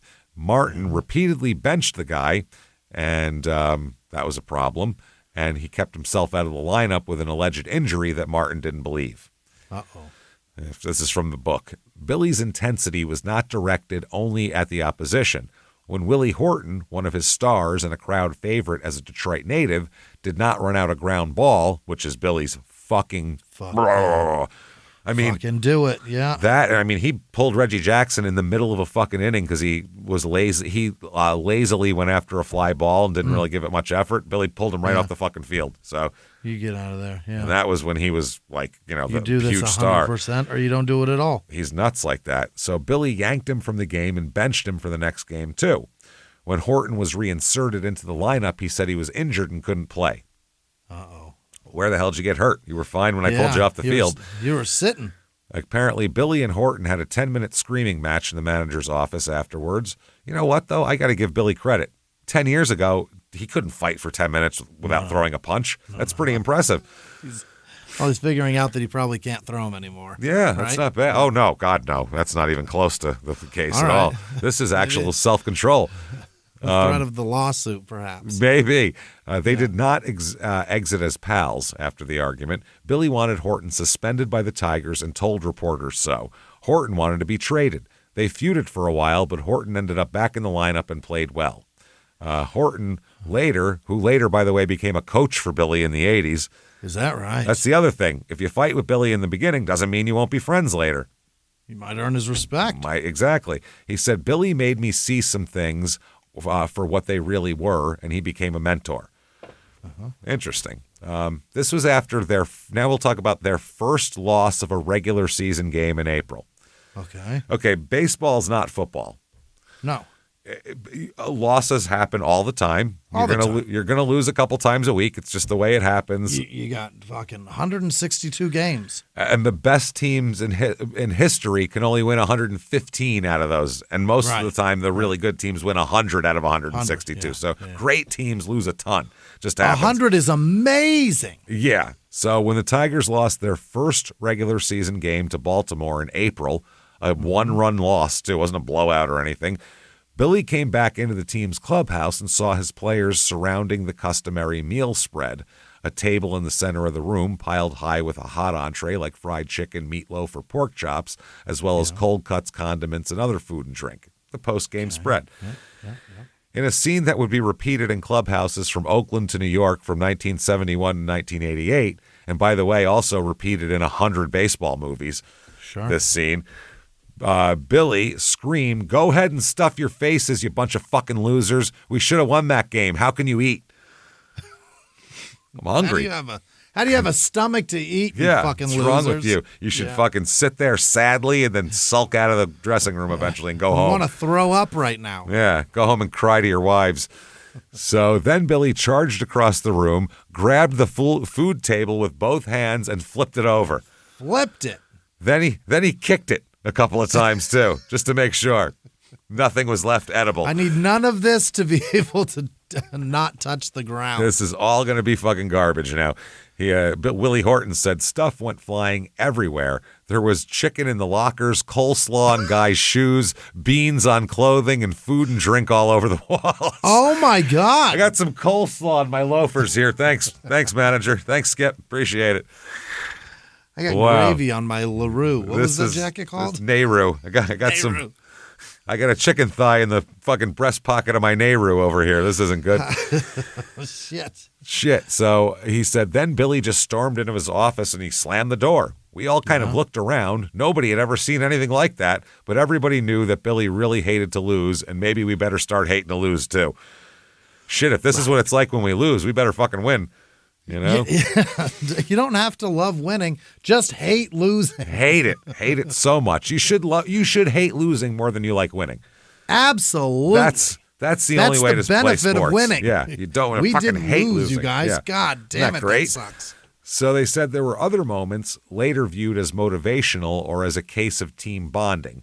When Cleveland's hard-throwing Sam McDowell, that sudden Sam McDowell, who Sam Malone from Cheers, Ted Danson's character, is loosely based off of. He was a guy, great pitcher. I mean, was a tremendous pitcher who completely drank himself out of the game, turned into a heaping pile of shit, just booze, all booze. On the end of a bar. Yep. So Sam McDowell hit 2 Tigers in one game and threw inside to 2 more. Billy put reliever Bill Dennehy in, known as Wild Bill, into the game. Oh, boy. Oh, yeah. Billy told Dennehy to use his natural wildness to his best effect. Just let it fly. See what happens. Take the glasses off, Wild Thing. Yeah, go ahead. When Dennehy hit the first batter, catcher Ray Fosse in the back, Fosse charged the mound. In a flash, Billy sprinted from the dugout. Oh. That's not normal. Normally, the manager isn't one of the first 3 guys fighting at the pitcher's mound. Yeah, not normal. The bullpen gets there before him usually. Usually, yeah. The first one to get to the wrestling mob around Fosse and Dennehy. So he's the first guy there, ahead of the first baseman, the third baseman. God dang. The rest of the Tigers naturally followed. Yeah, I guess if the manager's going, we're going too. Both benches and bullpens emptied, and in the brawl that ensued, Dennehy kicked Fosse in the head and cut him badly. Wow. He is Wild Bill, Jesus. Horton, a former amateur boxer, broke an Indians pitcher's nose with a 1-punch knockout. Wow. God, that poor bastard. Out of 25 guys, you get the former fucking Golden Gloves guy to fight. That's who you get matched up with. Great. Thanks a lot. And he's probably a reliever who ran from the bullpen really fast. Just trying to settle some shit and just got clobbered. I'm just trying to look interested. That's all. That's what we're supposed to do. I just want to look like I'm part of the team. Yeah, I'm just trying to look like I'm into this, man. I'm the only one with broken bones. God damn it. And Gates Brown, who was a tough 220-pound reserve outfielder who had once served time in jail for burglary, decked another Indians player and sent him to the disabled list with a concussion. Wow. After the game, about 15 Tigers were in a bar across the street from Tiger Stadium. Think about ball players drinking in a bar across the street from their home stadium. Directly across. You have to get so far away from. Yeah. I mean, they'd wait like 2 hours. They'd hang out in the clubhouse. Then they'd go. But still, there's going to be right fans across there. the street. That's unbelievable. And they said fans kept sending over drinks, said Charlie Silvera, one of Billy's coaches who was in the bar that night. They'd raise their glasses and yell, "To the slugging Tigers." They love that shit. Yeah. And you know what? The guys on the team loved it. The hitters loved that Dennehy had protected them, and pitchers loved that the hitters had run out to protect Dennehy. It brought everyone closer. Yeah. Is this where it started? The camaraderie of once there's a brawl, we all brawl together? Well, that's how it's always been. Yeah. And Billy knew that. And Billy knew old-time baseball. And that's how it was in the old time. And it's not a matter of just sit and wait for a home run. It's a matter of take it up the guy's ass. Defend your guy. Yeah. Shove the ball up his ass if you can. Yeah, you know?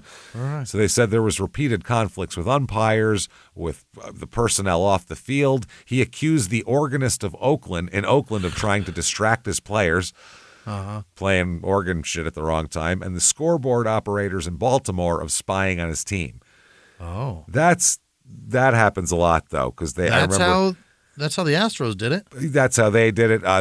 Bernie the brewer, who would slide down the fucking slide back in the day, they were accusing him of fucking stealing signs and giving them in. The whole thing was weird. After a poor April, Martin's players won 7 in a row to surge to within 4.5 games of the top-placing Red Sox near the start of June. The results helped establish Martin as one of the best managers in baseball on the field, because now he's done it twice, too. June 30th, 1971, Billy is upset about Baltimore's curfew. What do you, the town? Yeah, okay. A 3-run homer by Baltimore's Brooks Robinson caught the Tigers in the 9th inning, and a city curfew overtook the teams in the 13th. A lot of old times they have curfews for things. It was for noise and shit like that, for surrounding people. Okay.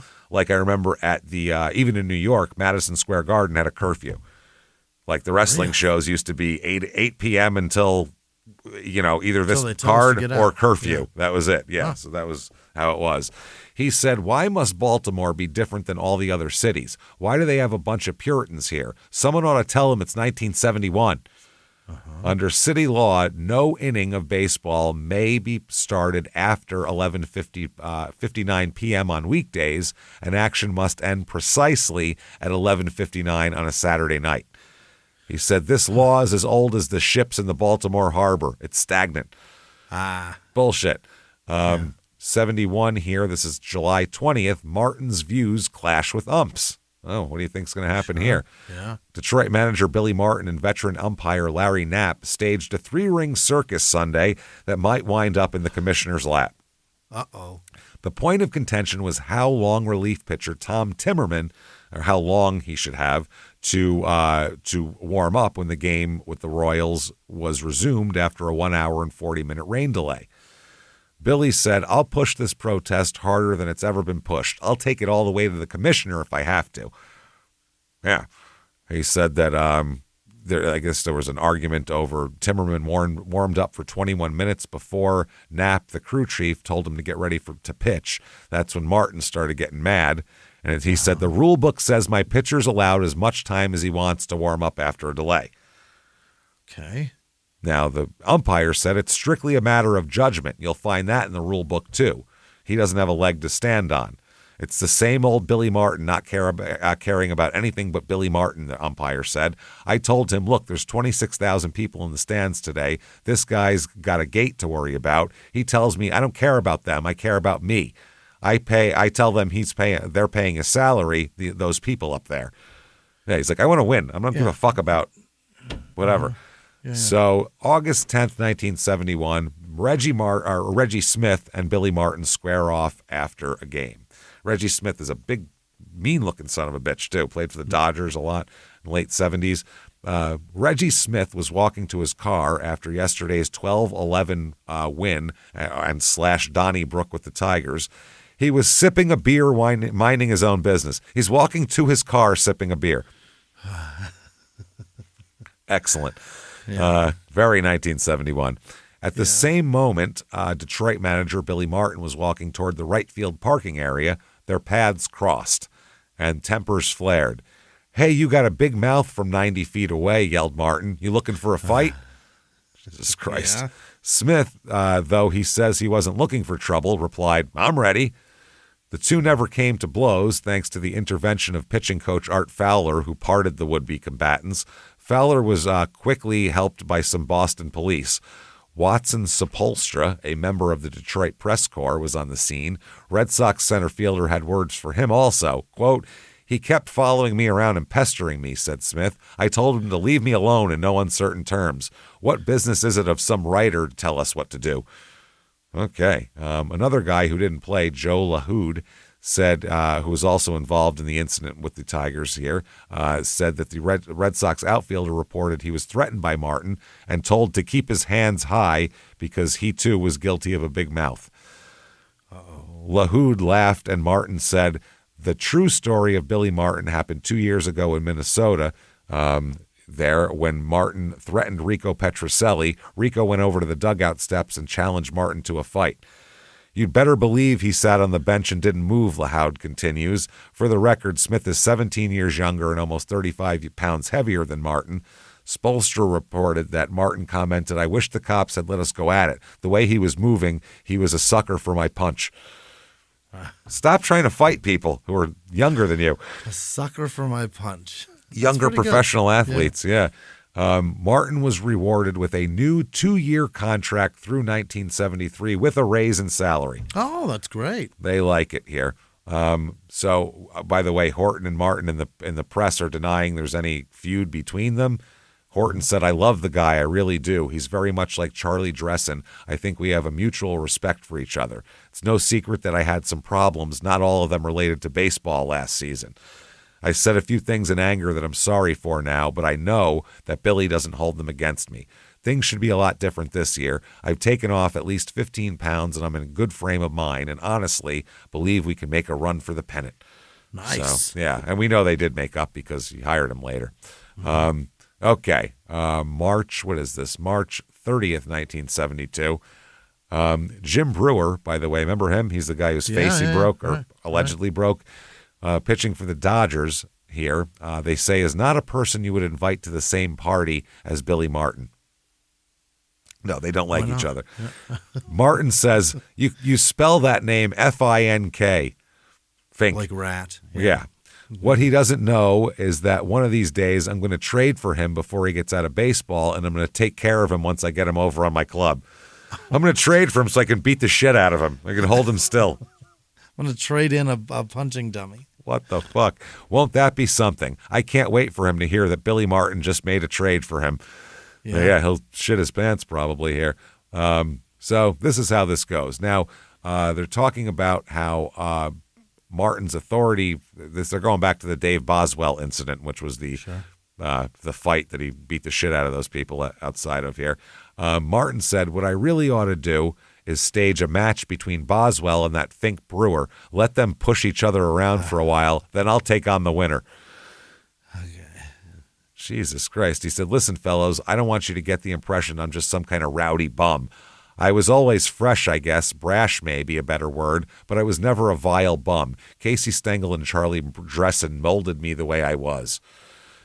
He said, I'm not kidding. Baseball's going to get a real black eye someday because they'll use the precedent of the Billy Martin, Jim Fink case. Everybody ought to do something about it. Saying, people fight on the field, that goes on the field. Shut up about it. 1972 Detroit Tigers, 86-70, first in the AL East. That's wonderful. Win their goddamn division here. They go on to lose in the ALCS to the Oakland A's. It goes all 5 games, though, and it's the A's were they were an overwhelming force in those times. Nobody could beat them. They were nasty. So pretty impressive for Billy. He's very happy, and they were number 1 in attendance in the entire fucking American League also, which is really all the goddamn team's concerned about. They're winning and they have high attendance. This is great. Everybody's happy. So they said that in spring training, he was nice and relaxed. His Tigers were a favorite, and he liked it. The season started late due to a players' strike, and missed games were not made up, which left teams playing an unequal number of games. Not everybody played the same amount of games, which is interesting. 86-70 is not 162. No, that's what is by any fucking stretch of the imagination. That's 156. Yeah. So there's less games now. So. That's how this goes. Once play started, Billy was himself. He would berate everybody and yell at people from the dugout. He got ejected in the second game of the season. Oh, boy. There you go, obviously. April 19th, 1972, Billy scoffs at Earl Weaver feud. Okay. What does that mean? He's saying that's not a feud. It's not a feud. He says, well, I come to Baltimore, and right off the bat, I read where I'm cocky, and that I said I'd punch Earl Weaver in the nose, is what he said. Yeah. He said, cocky, let them prove I'm wrong. I think I've got a pretty good ball club capable of winning the pennant. Hit Weaver in the nose? He said, why would I want to punch Earl Weaver in the nose? He said, let me give you my opinion on Weaver. Earl's a great manager. His record proves it. And it's also my opinion that he should have been voted manager of the year a couple times. The guy who knocked me and what job he did, didn't he? The guy who knocked me and what a job he did, didn't he, said I never won a pennant. He said, well, the year I managed Minnesota to the Western Division Championship, the Orioles didn't beat us that easily in the championship series. If you recall, 2 of the 3 games went into extra innings, 12 and 11. Powell hit a home run with 2 out in the 9th to tie one of them. So, he said also, tell the writer who hit me so much that he's invited to come over to my house and see the World Series rings and pictures. Tell him if he's nice, I'll let him touch DiMaggio's shoes and gloves. And if he's real nice, I'll let him touch my glove and bat. Yeah. Okay. Now, the players' strike interrupted some of the season for about a week. So teams played anywhere from 154 to 156 games, depending. Yeah. The Tigers' second game of the revised season brought them to Baltimore, and the tone of the nearly season-long competition between the teams was established from the first pitch. Earl Weaver immediately started getting on home plate umpire Dave Phillips because he thought he wasn't calling enough strikes for Orioles starter Jim Palmer. Unwilling to let his opponent get the advantage, Billy started yelling across the diamond at Weaver. Shut up, you little midget, Billy shouted. Jesus Christ. He said, Weaver retorted, I will if you tell the guy behind the plate to do his job and call that pitch at the knees a strike. Yeah. When Palmer's next pitch was called a strike, Billy yelled at the umpire. So every pitch he's going to get yelled at by somebody. Don't let him call the game for you, he yelled at the umpire. Mind your own business, Billy, Weaver countered. This is during the game from dugout to dugout. Across the field. And this was the first inning. If I'm the ump, I'm like, I'm going to kick you both the fuck out right now. I am not going to hear this all day. I don't care. I hate you both. Wow. By the fourth inning, Phillips had his fill of the dugout repartee. He called both managers to home plate and insisted he would eject the next manager who said a fucking word about balls or strikes. Wow. Shut up and let me call the rest of the game. Billy lasted until the sixth inning, then he was gone, thrown out by Phillips. Billy's first ejection in 100 games with the Tigers.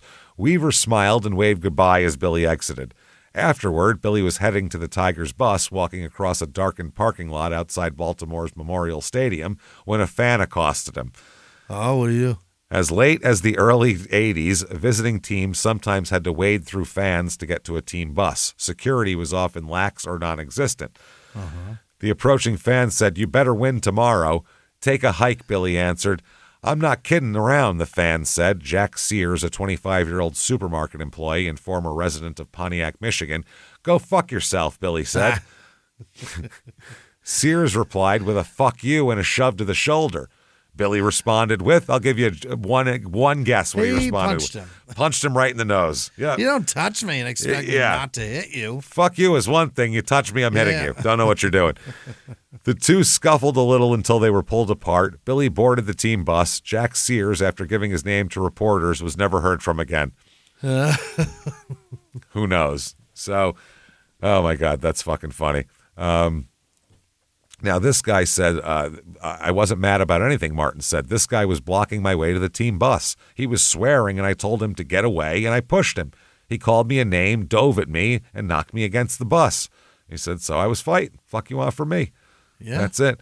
Sears works in a local food chain outlet. He said, I'm Chilly Willy, the frozen food man. That's his quote. What is that? I don't know. He said, that's the department I work in. Uh-huh. I work in frozen food over at the fucking supermarket. So they call me Chilly Willy. Yeah, that's it. Now, Sears, interviewed in the parking lots, lived in Baltimore for 15 years, but was a native of Pontiac and loved the Tigers. His girlfriend said, that's all he talks about. If it wasn't for the Tigers, I wouldn't have this ring, he said. She said. I guess he's proposed. Then also, Sears said that just before the tussle, he'd shaken hands with Al Kaline because he was his idol. Oh. So he was a supporter of Billy's. Right. And turned ugly, though. Still got punched in the face. Yeah, that's what happened. Hey, there you go. Take that souvenir home with you. So Billy says he manages his own way, but he learned some of the ways from other managers. He says things have changed. It's harder to manage. The players are a different breed.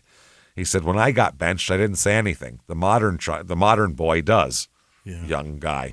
He said he wants to know why. I like that. It's important to communicate. It eliminates the generation gap and stops little things before they can grow. He said he learned psychology from Casey, which is what buttons to push with certain guys, sure. How to be a leader, how to get them going. He said from Joe Gordon, he learned what not to do. There you go. He always hated that guy. 1972, they talk about the Hall of Fame, and he said, when do you think you'll make it? He said, I can make it anytime I want. All I have to do is donate the bat I have to Cooperstown. It's the last one Joe DiMaggio used in his career, and it will say donated by Billy Martin. That's how I'll make it. That's pretty fucking cool. Put my name in there any way I want. DiMaggio must have really fucking liked him. He gave him his last bat he ever used. Yeah, and just giving him anything of his. Yeah, that's amazing. And his glove, he said, too. Yeah. That's pretty wild, so not bad.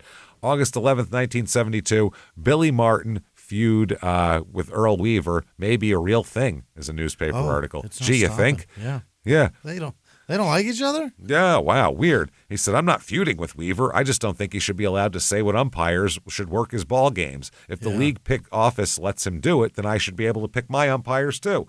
Mm-hmm. That's all. He said, what the fuck? I'm just tired of his bitching. And he gets what he wants. Right. Yeah. He said, I've got enough trouble handling this club of mine without letting the league telling them how to assign umpires. Yeah. He said, evidently Weaver can do both. Maybe that's why he's in second place, he said. Oh. He's trying to worry about umpires too fucking much here. That's been going on forever.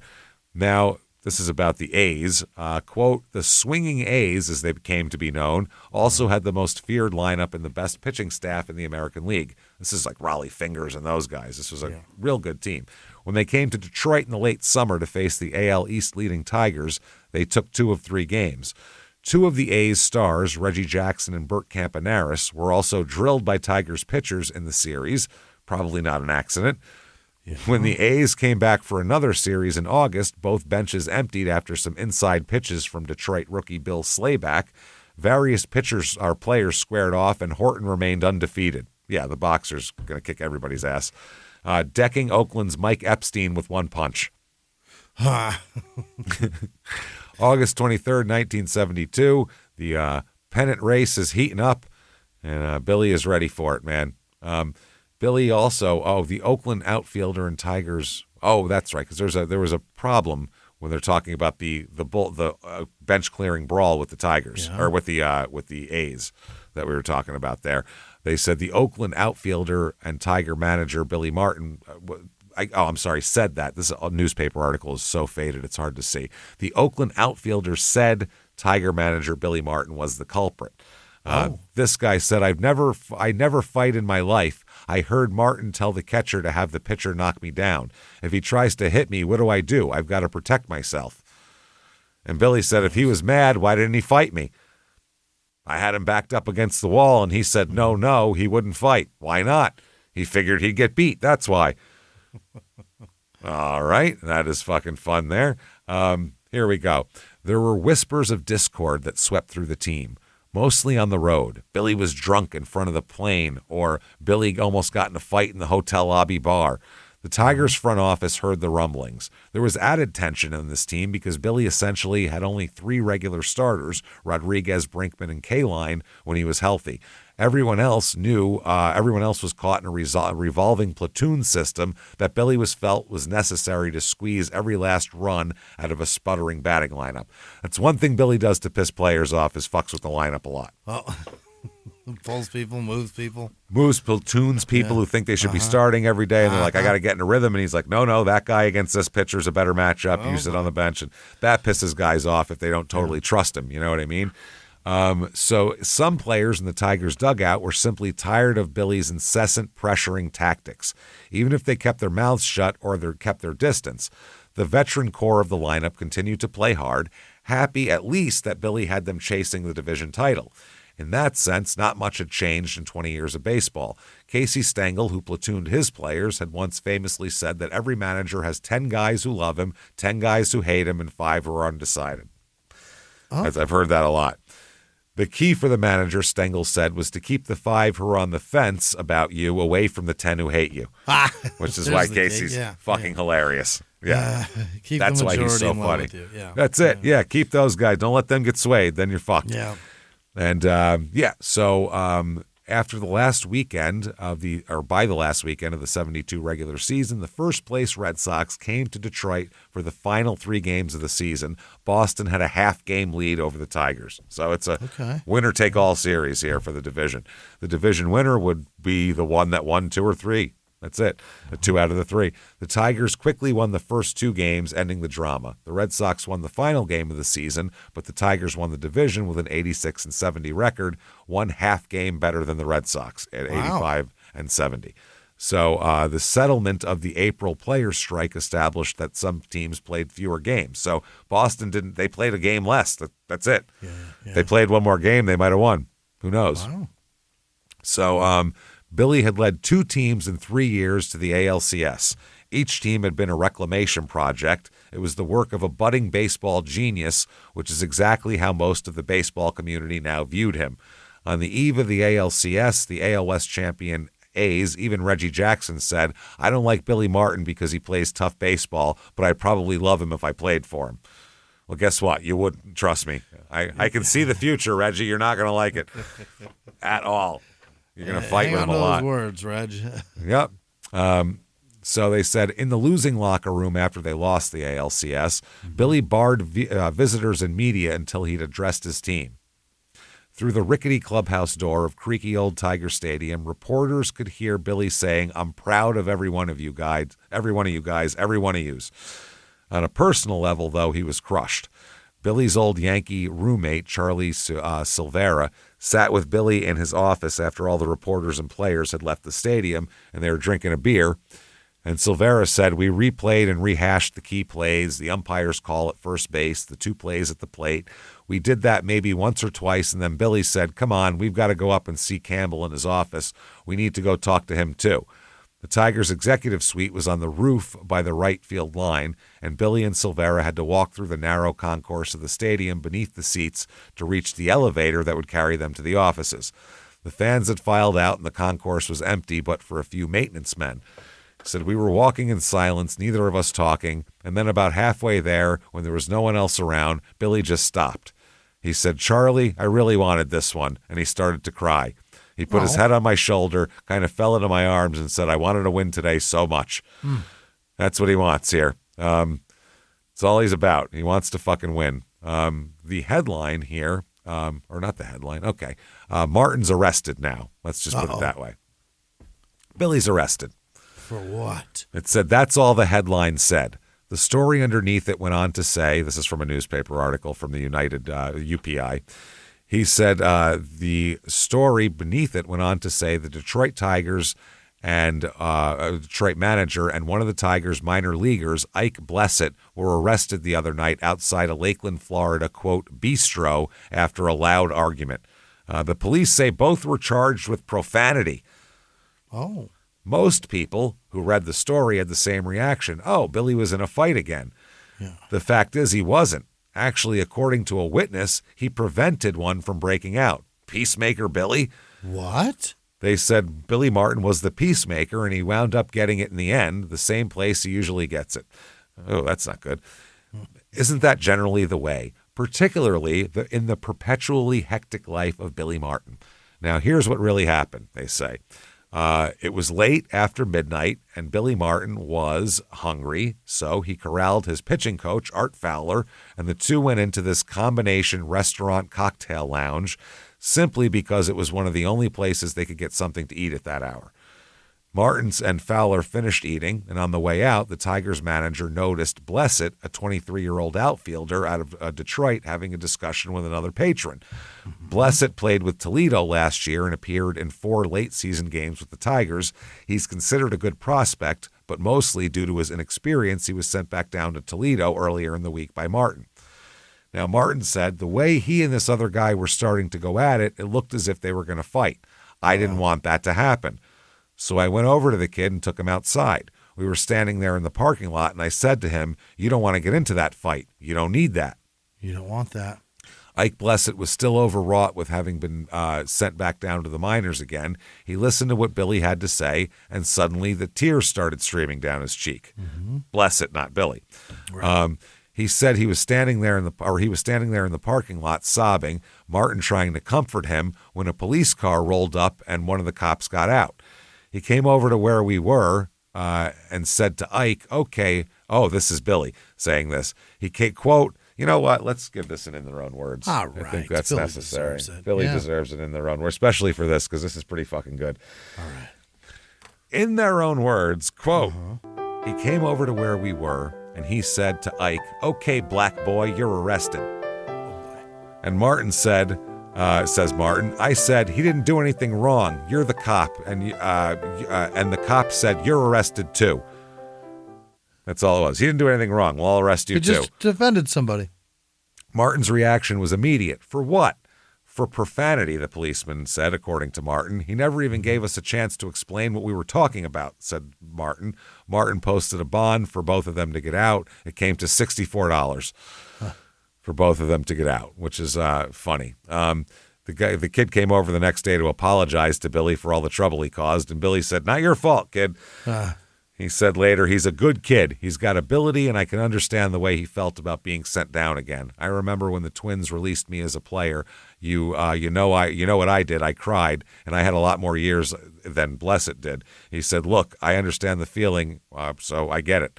Yeah, what are you going to do? He said, Billy Martin arrested, about the headline. For swearing. I guess everybody figures, there goes Martin in another fight. Yeah. Oh, my Christ, that's fucking funny.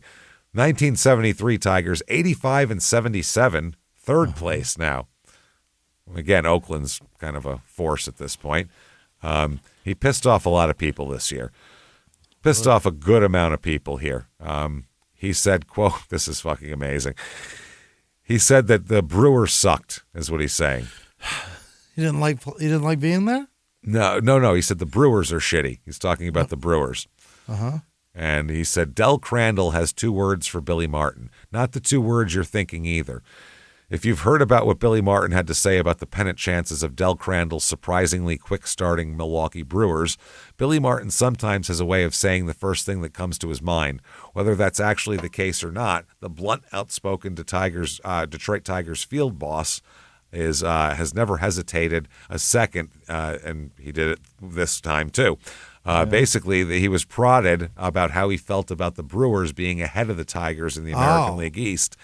And he said, quote, if the Brewers can win with this club, then I'm a Chinese aviator. Oh, boy. That's such an old-timey fucking, wow, that's fucking amazing. And so they told the Brewers manager that, and he said, well, he'll look funny in that leather helmet and goggles.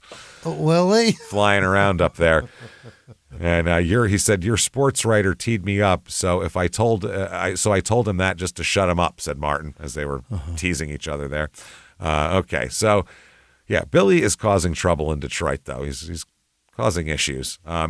He calls for an umpire change, too. During the game? No. He's calling the office, telling the league office what umps he wants to. We will not have this games. guy here. Yep. Yeah. He said the umpires cost us 3 games in our weekend series in New York and 2 others earlier in Anaheim. I wanted to say who I want umping, which he was just saying I'm not going to do what Earl Weaver does. Right. And tell them who to ump. So this is from the book. But if there were good vibes about the 1973 Tigers, and there were since they were near in first place in the AL East as late as mid-August, there was also an undercurrent of simmering rancor. Billy and Campbell feuded constantly, with Billy criticizing the team's scouting department in the press, a public display of the team's dirty laundry that incensed Campbell and the others in the Tigers organization. John Fetzer, the low-key owner who wanted his organization to have a defined and accepted chain of command, was disturbed by Billy's lack of professional protocol. Mm-hmm. In the past, Campbell would protect Billy, saying the end was worth the means. Increasingly exasperated, Campbell was no longer rushing to Billy's defense. There were other hiccups along the way. Billy showed up uncommonly late for the occasional game, striding into the park about an hour before first pitch. That's insane. Managers are there like 5 hours early. Yeah, they're there in the morning. That is wild. Without a batting order written out, the players did not know who was taking batting practice or who was at what position or for infield or outfield practice because he wouldn't have the shit filled out. He's probably hungover. Something all teams did before every game in the 1970s. Players and team executives also noticed that Billy seemed more impatient than ever with umpires and even with his coaches. In June, he missed a couple of games to fly home to West Berkeley to be with Jack Downey, who had suffered a heart attack. When he returned to the Tigers, players and coaches said Billy appeared gaunt and drained. They said Billy looked like he was getting kind of beat down. The more worried, the less he took care of himself. You could see it slowly happening. Billy lobbied strenuously for a couple of trades, only to be blocked by Campbell in the scouting department. Billy seethed anew. It was something less than one big happy Tigers family, but the team was winning. And in that case, almost everything else can be overlooked. Then in late August, the Tigers started losing, just as the Orioles started winning. So the Tigers fell 7.5 games out of first place. Not good. Not good at all. So here's something that he does that's fun. Okay, Billy Martin here. At a game in Detroit against Cleveland on August 30th, the Indians' noted spitball pitcher Gaylord Perry was beating the Tigers 3-0 after 7 innings. Gaylord Perry is famous for doctoring the ball in every single way possible. He'll admit it openly. Oh, spitballs, shit, Vaseline, anything. He is who I think Harris in Major League is modeled after. But he did it his whole career. He was just a guy who's Vaseline, everywhere. Vagisil. Yeah, Vagisil. So Billy was livid with the umpires for not detecting Perry's illegal pitches. Truth be told, Billy was probably most incensed by the notion that someone besides him and Fowler was getting away with doctoring the baseball. Billy's reaction was to have two of his pitchers start loading the ball up with Vaseline. If he's doing it, you fucking do it. Yeah, we get to do it too.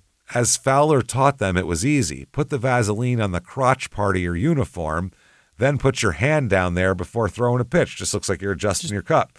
Just fix your balls all the time. Yep. He said if the umpires came out to the mound to inspect the pitcher, it was presumed that no umpire in front of an entire stadium of fans would start pawing around in the player's crotch to investigate. Yeah. Let me feel your cup. Is it over there? Yeah. Snugly against your taint or what? The Tigers still lost. After the game, to the astonishment of the Detroit writers, Billy announced, quote, "My pitchers were deliberately throwing spitballs the last 2 innings on orders from me. I did it to prove a point that it can be done without the umpires doing anything about it. They're making a mockery of the game by not stopping Perry." How about that? American League Joe Cronin suspended Billy immediately. Yeah, you have to, because he's saying calling he did it on out purpose. specific names and saying you're not doing anything about that guy. We all know he's doing it. Yep, and also he said he just admitted he told his pitchers to doctor baseballs. That's that immediately. 3 days later, against him. yeah, 3 days later, Jim Campbell called Billy to his rooftop office. God, that was hard to say, and told him he was fired. You're Shit out. can. Yep. Yeah. He said, "Did I not make this team a winner?" Billy said, repeating himself from his Minnesota exit. But I won though. Isn't that the bottom line? Right. Yeah. So Billy Martin searching for a new job September 2nd, 1973. Fired. 3 good seasons, shit canned already. Now, this is when he's biding his time, but this is when Texas had just moved from Washington to Texas. Okay. And they were looking for anything to put asses in seats. That book, Seasons in Hell, is all about the first 3 years of the Rangers in Texas. And they came from Washington? They were the Nationals? They were the Senators before that. Senators. Yeah, they were the Washington Senators, who were one of the worst teams in baseball forever. It was them and the Browns that were the worst teams. So they came out here, and they had Whitey Herzog as their manager, the future World Series winning with the Cardinals manager. And he was doing a good job, but the ownership heard they could maybe get Billy Martin. So the whole thing got real fucking weird real quick. And Whitey Herzog got fucked over worse than anybody. He got this terrible roster there.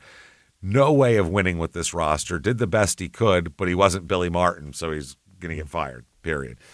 He never had a chance. So they say Billy Martin, this is an article, master manipulator of baseball men, is looking for a new job today because he isn't as good at managing himself. The Detroit manager was fired Sunday with a $65,000 a year to go on his contract. Oh. Wow. He said that the spitball incident, the owner said, was a contributing factor, but not the sole reason. He said it contributed. Contributed. It was the straw, for sure.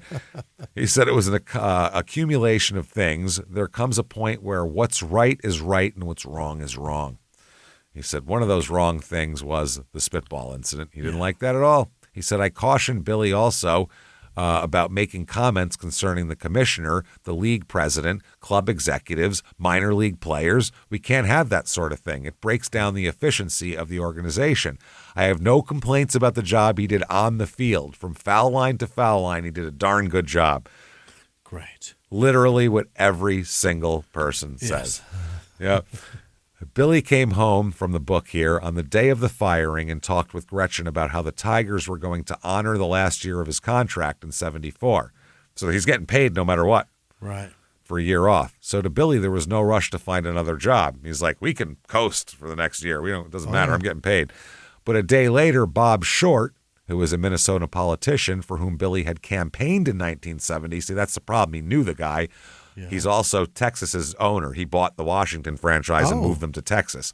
And he's just a business guy. His whole plan is to get Texas to be something that anybody gives a shit about, then sell the team at a profit. He has no interest in running it for a long time, and that's exactly what he does. So he called Martin at his home in the Cranbrook Manor townhouses outside Detroit. Short at that time was the owner of the Senators in 72. Like I said, had moved them to the Rangers, to Texas to be the Rangers. The Rangers were dead last place and drawing, sometimes 2,000 people a night. Nobody What? fucking cared. First of all, it's hot as shit in Texas at night, number one. Mm-hmm. Real hot. The team sucks. They have no stars. They're not going to win. They're going to lose That's 12 not a to fun 2. game. Yeah, you're going to watch the other team. Yeah. Short wanted Billy to come to Texas as his manager right then. Short said he would fire Whitey Herzog, and Billy wanted to rest, though. Short said he was offering a contract through 1975 worth $65,000 a year, plus the use of a new house and a new car. Oh. Billy said he wanted to think about it. He was tired.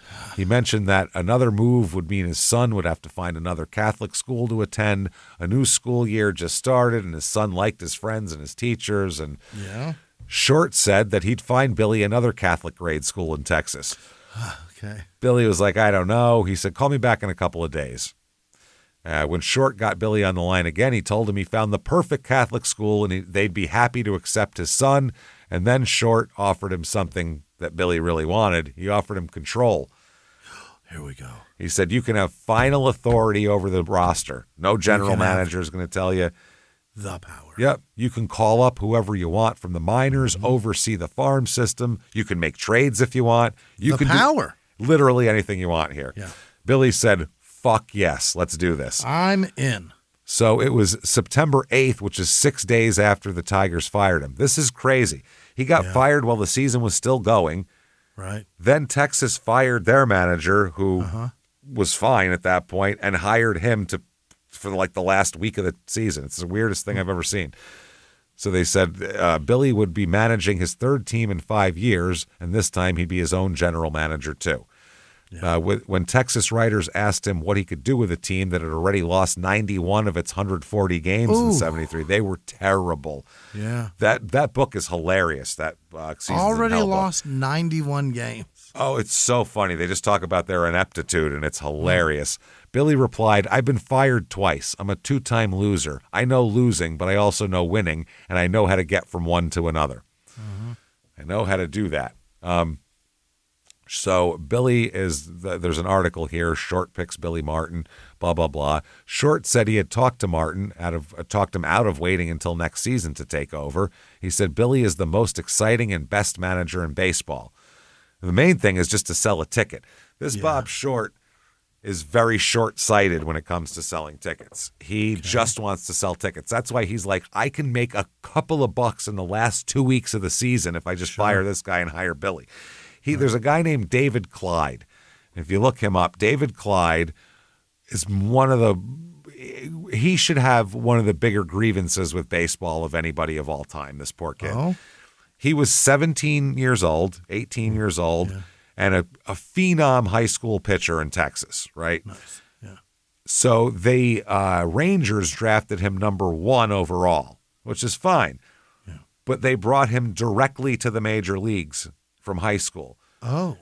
Because he was a big deal in Texas and would sell some tickets. So to get just to put asses in seats. Yep.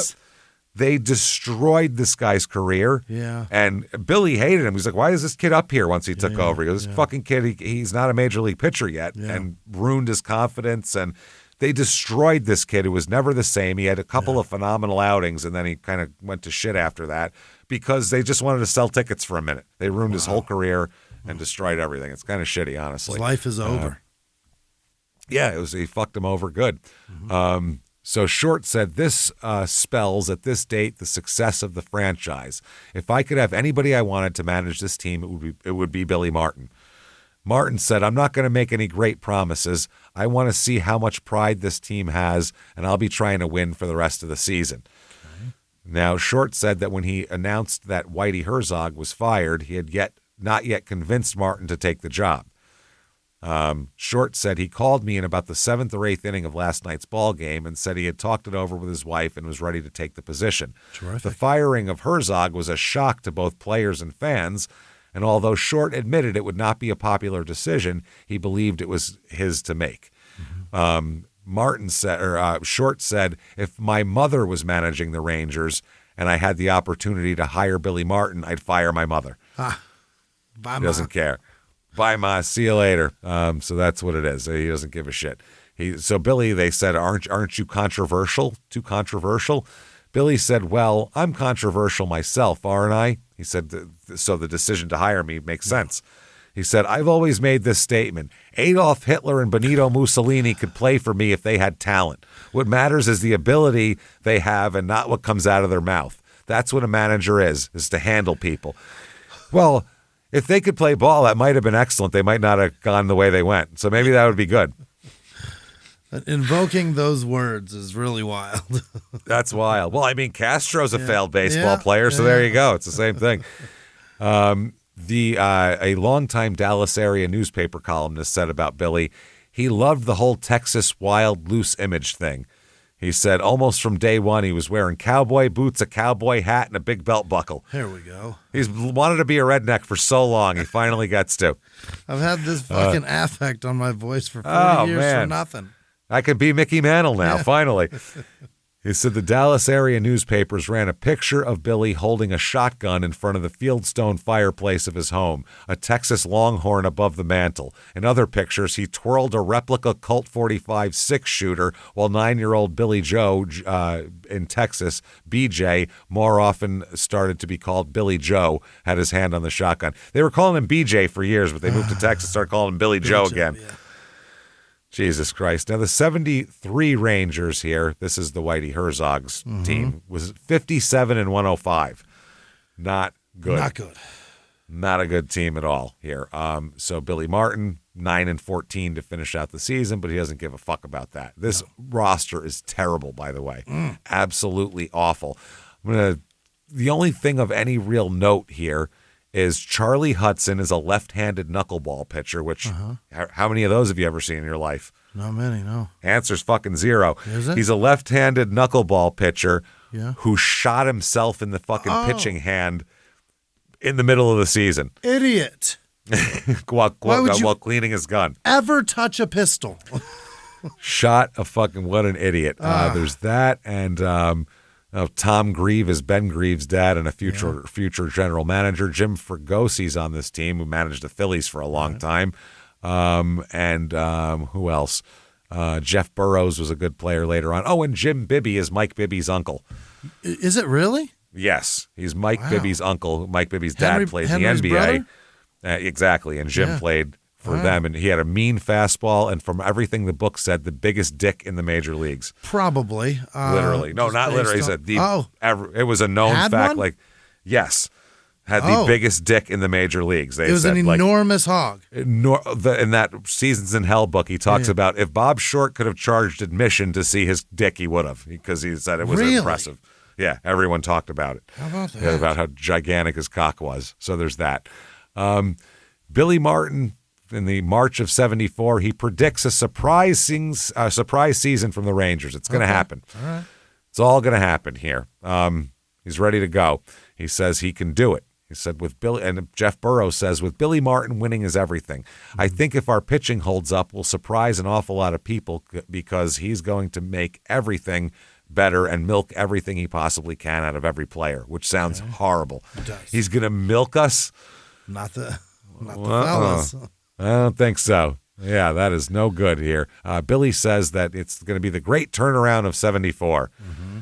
Now, March 10th, 1974, this is in spring training of his first year.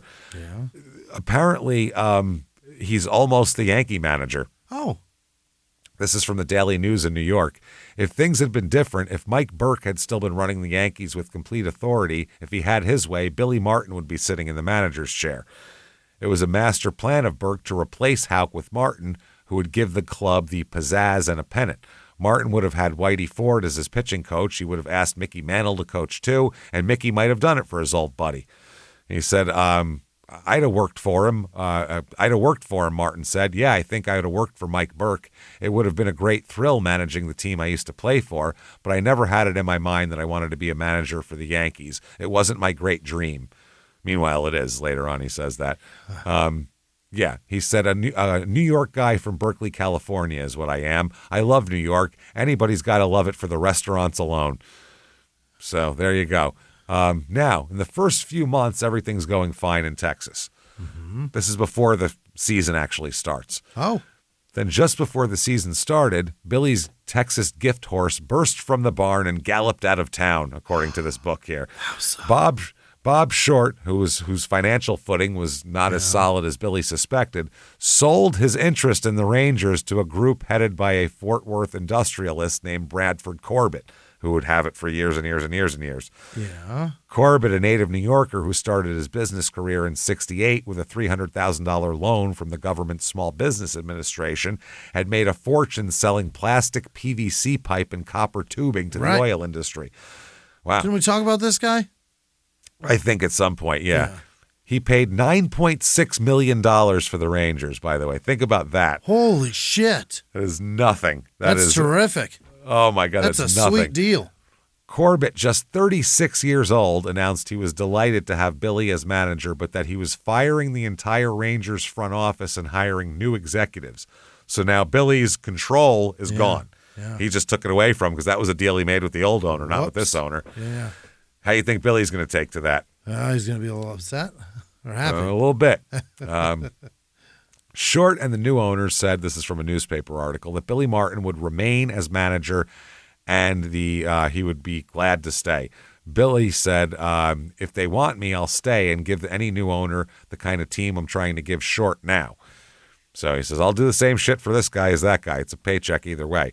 He says, we're going for the pennant. There's no doubt in my mind we're going to have a fine season. We're going to turn it around. We don't talk about the past now. And the Rangers, they did. He finished 84, 76, and 1 for second place in the AL West. They went from literally one of the worst teams of all time to second fucking place. And they were in the pennant race right up until the end. It was pretty goddamn impressive. And their attendance was fourth in the American League. Yeah. Rather than dead last. Making money. Which, yeah. So, I mean, you can't complain about the job Billy did there. Did a great job. April 28th, 1974, umpire ejects Billy Martin before the game even starts. How do you do that? What are you so upset about? How does that happen? Well, manager Billy Martin and infielder Leo Cardenas of the Texas Rangers were both ejected by umpire Joe Brinkman just before the start of Saturday's game with the Yankees. Cardenas, who was in the Rangers' third base dugout, was thrown out by third base umpire Joe Brinkman for heckling from the bench. Oh. Martin then came out. After a brief talk, Brinkman threw Martin out too. Okay. Martin then kicked dirt all over the umpire's shoes and trousers before leaving. Martin said that Brinkman turned to the Rangers' dugout and said, Tovar, you're out of the game, mistaking Cardenas for outfielder Cesar Tovar. Martin said Brinkman kept referring to Cardenas as Tovar. Can't tell them apart, can you asshole? Jesus Christ. So there's a headline here. Texas's Billy Martin. He's a different guy every night. Mm-hmm. That's the headline here. And they said the natives are calling it the Great Texas Turnaround. The Texas Rangers were baseball's laughingstock last summer. They were Keystone Cops in double knits, stumbling, fumbling, and bumbling their way to a 47-105 record. It was actually 57-105. Mm-hmm. Naturally, they were a source of great embarrassment to the state of Texas, not to mention themselves. After 7 weeks of the 74 season, no one is chuckling up their sleeve at the Rangers. With new ownership, new manager, and a few new faces on the field, the Rangers have created an enthusiasm in the Dallas-Fort Worth area. Attendance is up more than 100,000, and the talk along the avenues and the taverns is about the Rangers having a chance and not the Dallas Cowboys. So that's a change. They said significantly the Ranger rebound has coincided with the arrival of Billy Martin. There it is. There you go. Billy They said his powder keg personality repeatedly vaulting him into the public eye. He is as well known for his off-the-field exploits as his shrewd, cunning, abrasive, devil-may-care approach to managing. No shit. This is, who the hell's talking here? Can't see who this is. Who is this? Bert Hawkins. Oh, Bert. Who's a board member of the Rangers front office, who doubles as the team's traveling secretary, said Billy Martin has a tough kid on the block swagger. Martin, the manager, is akin to Martin, the player. Guts and a hard loser all the way. He can be charming. He can be cantankerous. He has a flair, and he can flare it up. Part of the Martin mystique is creating an atmosphere which the athlete finds losing super painful. He's a plotter and a prober, a manipulator, a strategist, and a tactician. He's a scrapper, a snarler, a catalyst of confidence. He's a joker, a smoker, and a midnight toker. You better believe it. He fucking is. Jesus Christ. So, yeah, they're talking about all this shit. Martin hates to lose. Let's read from the book here. Losing was another story. Everyone who played for Billy had at least one story of how hard Billy took a loss. Billy always said he never wanted to be a good loser, and he never was. I remember after one loss, I came into the clubhouse, and on the way to my locker, I reached out and grabbed one potato chip from the meal spread. This is Tom Grieve. Yeah. As fate would have it, Billy was a few steps behind me, and he went nuts, screaming, "How can you eat, goddammit, you fucking losers?" Oh, man. The players from Minnesota and Detroit could have predicted what happened next. Food was flying around the room. Of course. Greaves said, "It sounds funny now, all that for one potato chip." He said, but the next day, Billy came to me and said, "Hey, look, don't make anything of it because I don't. You just happen to be the one who touched the food, and that message was for everyone." He's like, "I was just waiting for anyone to do it." The first person to eat, I was going to unload. Yep, he said, "And let me tell you, the guys didn't want to lose after that game anymore." So it was 1974 that Billy's arguing with umpires became that's when it really was performance art, the book says. And it's true. This is when he really started taking it up, and the fans were like, "Oh, shit, here comes Billy."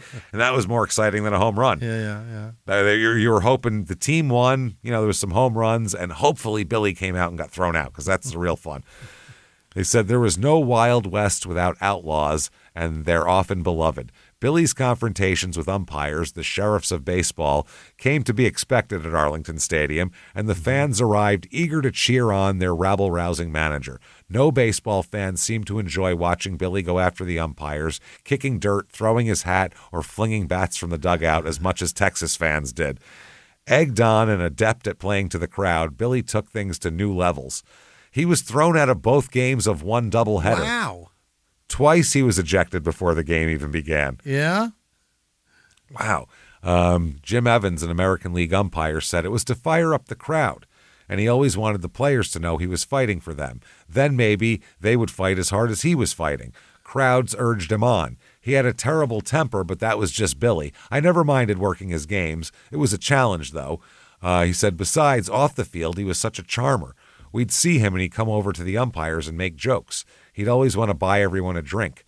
On the field, things were different. Billy had essentially three kinds of arguments. He knew the rules pretty well, so one argument would be a rational discussion about the rules, and you almost enjoyed that. Yeah. The second argument was all about trying to get the next call.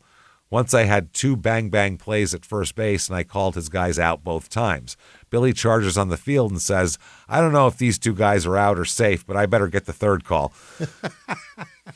Next guy's fucking safe, right? This one is in, yeah, right. Yeah. And the Anything last close argument is for me now. Now I get that, right? Yeah. Yes, I do. And the last argument was just crazy. He would snap from the losing or the pressure or whatever. He'd come out and not even be making sense. I'd try not to throw him out because that was almost too easy. I'd wait to see what kind of crazy thing he would do. Sure. But that happened too often. He usually had a point when he came out there. Sometimes he just lost his mind. Yeah. Evans noticed that Billy had other strategies when it came to umpires. In Texas, Billy would have Sundberg signal him in the dugout when a pitch close to the strike zone was called a ball. That would be Billy's cue to yell, "Hey, come on, Jim, that's a strike." It wasn't a strike, but since he knew it was close and he wanted to put the seed of doubt in the umpire's head so maybe he could get the next close call. Yeah. It was all very calculated. Evans has been retired nearly 15 years and spends much of his time at umpiring camps and speaking engagements, and he said the number one person people ask me about is Billy Martin. He was unforgettable, a little off his rocker, but unforgettable. That's our guy. Yeah. Now, we covered 10-cent beer night on a Patreon episode, so we'll do a little bit around that here. But this is from May 30th, 1974. Billy Martin decked twice is the headline. You got punched twice? Yeah, Texas Rangers manager Billy Martin isn't looking forward to 10-cent beer night and bat night in Cleveland next week. Not after Wednesday night's base brawl, in which he was decked twice during an eighth-inning free-swinging flurry as Texas downed the Indians 3-0 on Jackie Brown's three-hitter. They all, not Pam Grier either. They all made, they'll all be mad at me in Cleveland, and that's for sure, Martin said. I'm not exactly looking forward to it. And that's before the whole mess there, which he knew it was happening.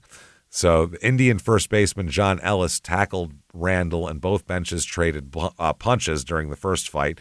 Martin was down twice in a wrestling match with Buddy Bell of the Indians. Steve Folcott and Ferguson Jenkins of the Rangers brought Cleveland manager Ken Aspromonte. Aspromonte? I think it's Sure. Aspromonte. Sounds sure. Yeah. Down from behind and pinned him. Ellis said, I don't think that was too professional of Randall to run at Wilcox. Nobody runs at one of our pitchers like that and gets away with it. For a while, there was 9 against 25. Ellis said Randall was made because Wilcox threw behind him, or mad. It says made in the newspaper article, because Wilcox threw behind him, but it wasn't intentional. There was nothing between him, nothing between he and him, but the goal line. Okay, so they're talking about all this. Martin said, "Oh Lord, this is just what we need." But I'll tell you this: our team was battling, and that's the way they'll be all season. Like, we don't need to fight, but just win games. During the brawl, several fans on the sidelines poured beers directly into the Cleveland dugout, infuriating catcher Dave Duncan. He said there was one guy who must have had 10 beers, but I couldn't get to him. Duncan said he was restrained from going into the stands by his teammates. I didn't even think about that being a side Part effect of of this. It's Use them as weapons. Damn near free to throw a beer in a man's face. Yeah. Well, this was before 10-cent beer night. Oh, what night is Somebody this? actually, he paid retail for that beer. Yeah, and you fucking don't pay dumped it on him. retail for a weapon. That's crazy. Imagine that shit. Holy shit. But I'll read a little bit. This is from Seasons in Hell about this fight. On the next pitch after the one that sailed behind his head, Randall bunted toward first. The bunt was not perfectly placed, but close enough for mayhem. And Randall had only to veer about 4 feet from the base path in order to level a forearm in the direction of Milt Wilcox's jawbone. Then, to continue his demonstration, Randall kept running and tried to butt first baseman John Ellis square in the nuts. Oh.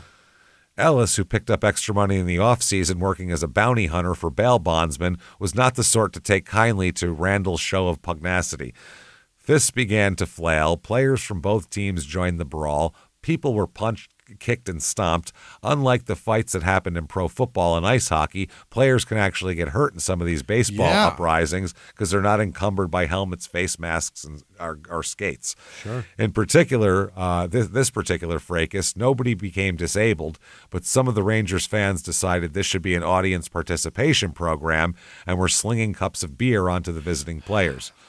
One bearded guy in cut-off Levi's and a tank top emblazoned with the printed slogan, "Eat more possum," and wearing sandals, had climbed atop the Indians' dugout and issued a direct challenge to Dave Duncan to join him there for a rumble just before being hauled off by stadium cops. That's fucking hilarious. Come on up here and fight a man in a shirt that says "Eat more possum." Eat more possum. Afterward, Duncan said the man on the dugout, quote, "looked like Ben-Hur, and for a minute I thought I was going to have to fight him." He said, Toby Harris said, "Our fans are getting more and more like the ones in Venezuela," because all he had talked about beforehand that they would have live snakes and fire guns into the air when you did something they liked, which is fucking amazing. And then you have 10-cent beer night, which is a fucking riot. And, that was just a goddamn mess, 10-cent beer night. We did a great fucking Patreon on that whole thing. Yeah, to go into it. It would just be an exact repeat of that. But and they say from the book, in 1974, Billy did not have too many arguments with the Rangers management, and most of the rest of the season was without incident, except for June 3rd in Cleveland when the downtrodden Indians hosted the 10-cent beer night. So that's that night there.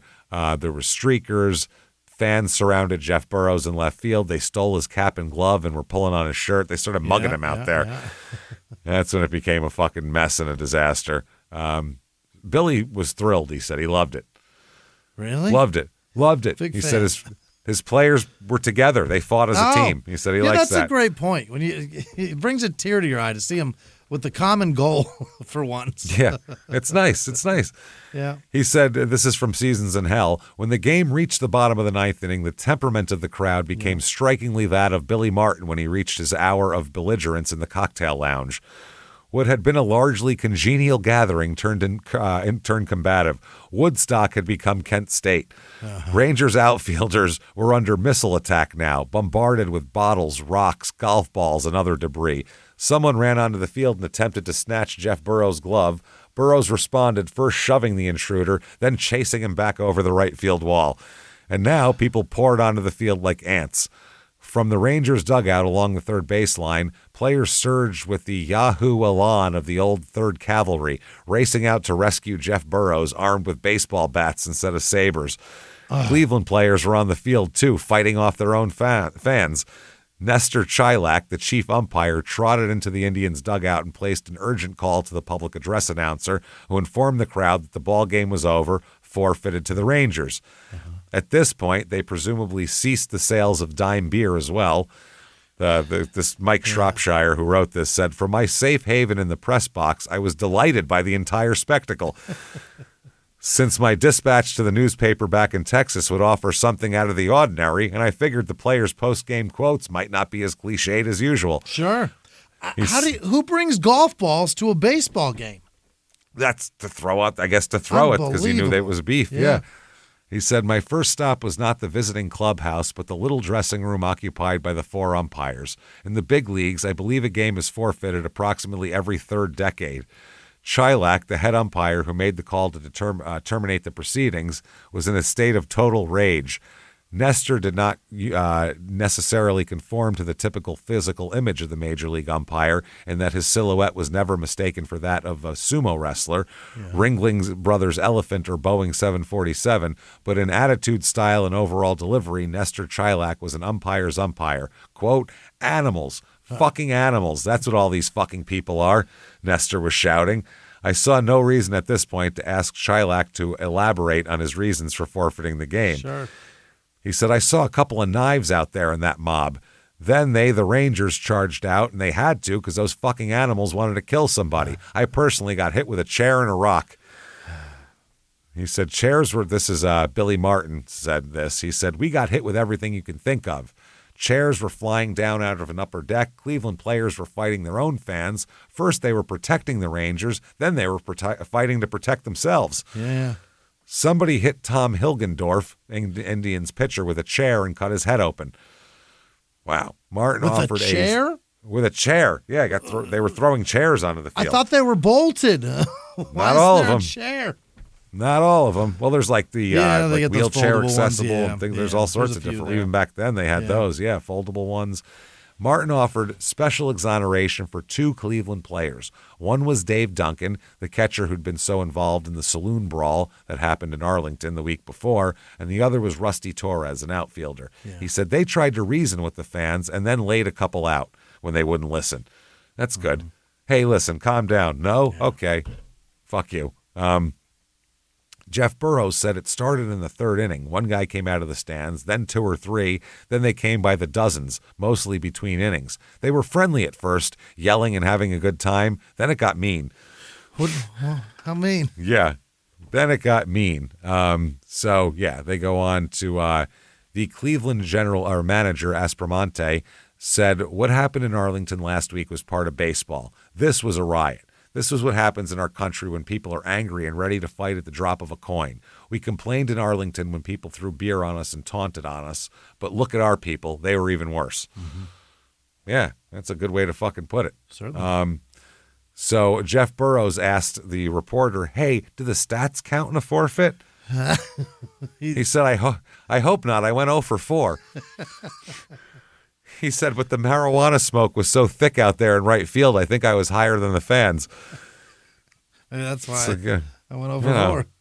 Yeah. Now, people were blaming Billy Martin for all this somehow. Really? This is what I mean. When you're Billy Martin, you'll get blamed for anything. You get shrapnel blame on everything. Yeah. I mean, if he's managing a team when the Challenger exploded, he's getting blamed for that shit. Yeah. Like, it just happens. So that's who's getting blamed. They want a full report on the whole thing. Wow, this is Bonda. This is the who is this guy? The Indians' vice president said he would protest the forfeit. He said it's Billy Martin's fault. Oh? That's what he said. He said he received a full report on what happened in the ninth. He said it wasn't the beer night promotion. It wasn't our fault. No. It wasn't that we got our fans shit-faced on 10 beers for $1. That's not it. He said our fans were excited and really keyed up after that business in Arlington the week before. At some point, Billy Martin started throwing gravel and shooting our fans the finger. And when he let his men out of the dugout, that's when matters got out of hand. That's bullshit. Okay. Huge. That is literally... they started this, right? The fans started this shit because they were hammered. They were hammered, and they were fighting on the field. The Indians were fighting their own fans. Right. It's fucking ridiculous. So Billy Martin says, fuck that guy then. Yeah. He said they should do what the president didn't do, meaning Nixon at the time. Yeah. He said they should do what the president didn't do. Just come out and admit they made some mistakes, and he'll do everything to try to prevent it from happening again. That's it. Just say that. Don't fucking blame it on me. Yeah. He said everything that Bonda guy said is fucking ridiculous, is what he said. So there you go. All right. Now let's stop there on Billy Martin, because it's going to get real crazy from here. He's about to get suspended for some weird shit, and then really his whole thing is going to unravel and turn into he's a maniac after this. Yeah. He's going to have a lot of jobs and shit, mostly with the Yankees, but it's going to be a lot of unraveling, man. Terrific.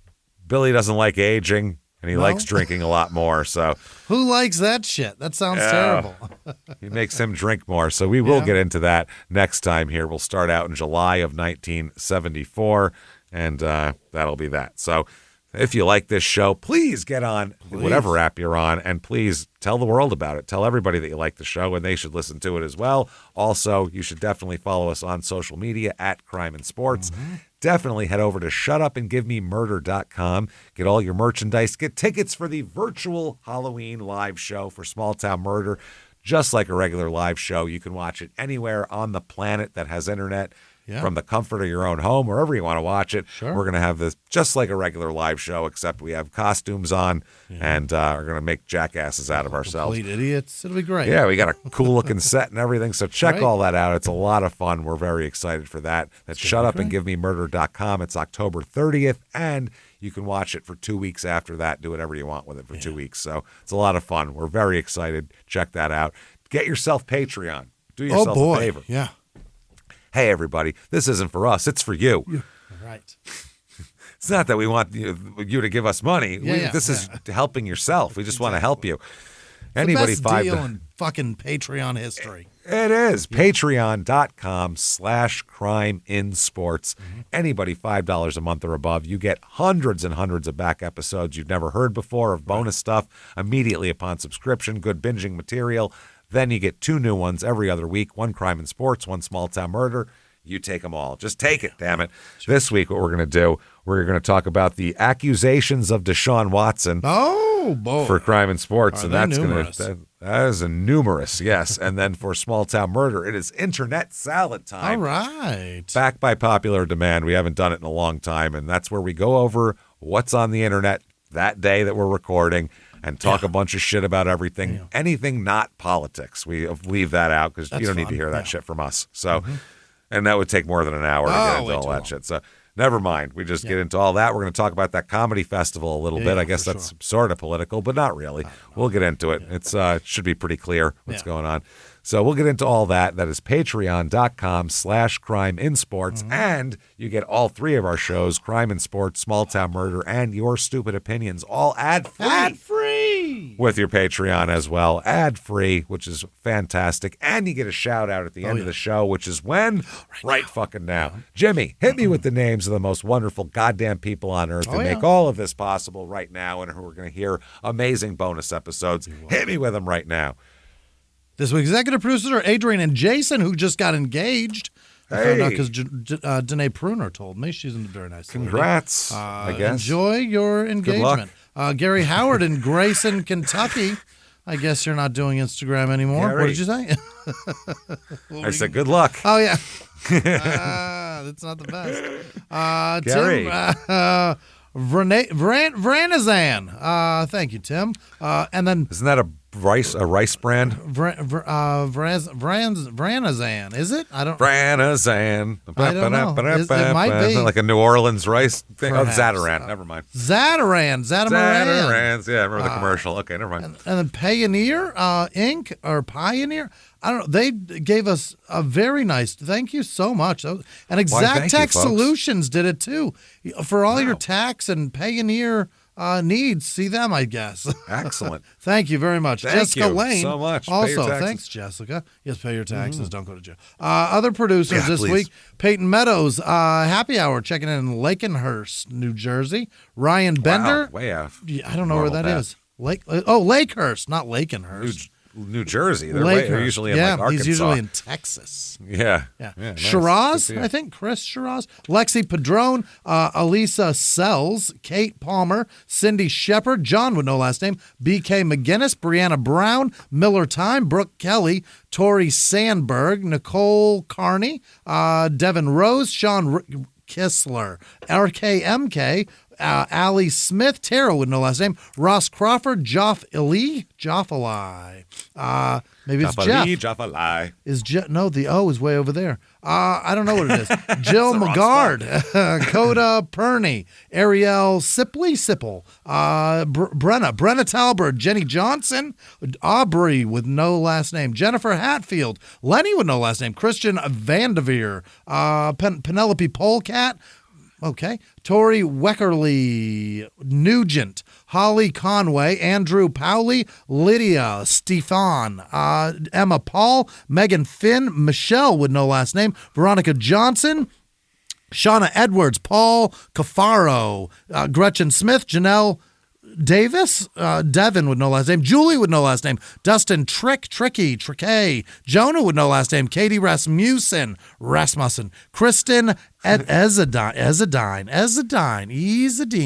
Jennifer Allen, Amy H, Les with no last name, Ken Private, Jeff Turner, what is this? Samantha DeWitt, Morgan with no last name, Christine Von Knockelstein, Emily Lynn Spencer, Rat Fink, 707, Rarar, Rachel R, Donnie with no last name, Heidi Hoffman, Brianna Croco, Shy Royce, Bubbly City Matt, Nicholas W., D.W. Welters, Andrew Edwards, Jason Vale, Aaron Giza, Nicole Galay, Baru, Kelsey Macada, Emma with no last name, Kathy with no last name, Adriana Conklin, Sean Whiting, Faltered with no last name, Melanie Pruitt, Cheryl Corley, Quoshia Moultrie, Darren Ellis, Allison Ochiltree, Crystal Ruiz, Carla Ortiz, J.E. Cook, Dave Duncan, Emily with no last name, J.P. Williams, Sarah Lee, they make the best ones, Adrian with no last name, like Becky Smith, you don't like him? I said nobody doesn't like her. Nobody does it better, that's why. Jennifer McVetti, Thomas Greeley, Zeka Crook, Zika, Lizzie Deshane, Mark McDonald, Becky Smith, Cowboy Joe, I think I said that, Kimberly Cohen, Penny Lawrence, Jen Clemens, Lauren McCarthy, Bethany with no last name, Deborah Colgan, Becca G, Amanda LeBrecq, Giselle M, Ava Donaldson, Amy Stonecker, Hope Schutz, Elvira, it's probably Elvira, right? Fiatco, it's Bori with no last name, Sarah Taylor, Trep Gabbard, Haley Ferguson, Bridget Bennett, Carol with no last name, Colleen Pacocha, Amy with no last name, Molly Schaefer, that's almost a bad word, Keegan Coulter, Connor Van Sickle, Tony Baker, Caitlin with no last name, David with no last name, Lundy Schneider, Hillary McKinney, Danielle McCullough, Hernan Villegas, What the Hobbs, Susan Stitt, Jody Blades, Mackenzie Hackett, Alexis Garcia, Joseph with no last name, Peggy with no last name, Zenaida Pickett, Aaron A. Archibald, and all of our patrons. You're the best. Thank you so much. Thank you so much, everybody. Unreal. You fantastic, wonderful, goddamn amazing bastards. We just can't thank you enough for all that you do for us. Thank you for everything you do for us. Thanks for coming to live shows. Thanks for Whatever you do, you the tell a best. friend about it. You don't have to do anything. You have to spend a dime. You say, hey, you should listen to this show. You're fucking is. awesome. Yep. And we can't thank you enough for that because that's how the whole thing goes. So keep doing that. Keep coming back and seeing us. Shutupandgivememurder.com if you want to find us on social media. It's all there to find. Keep hanging out with us. And live from the Crime and Sports Studios, we will see you next week. Bye.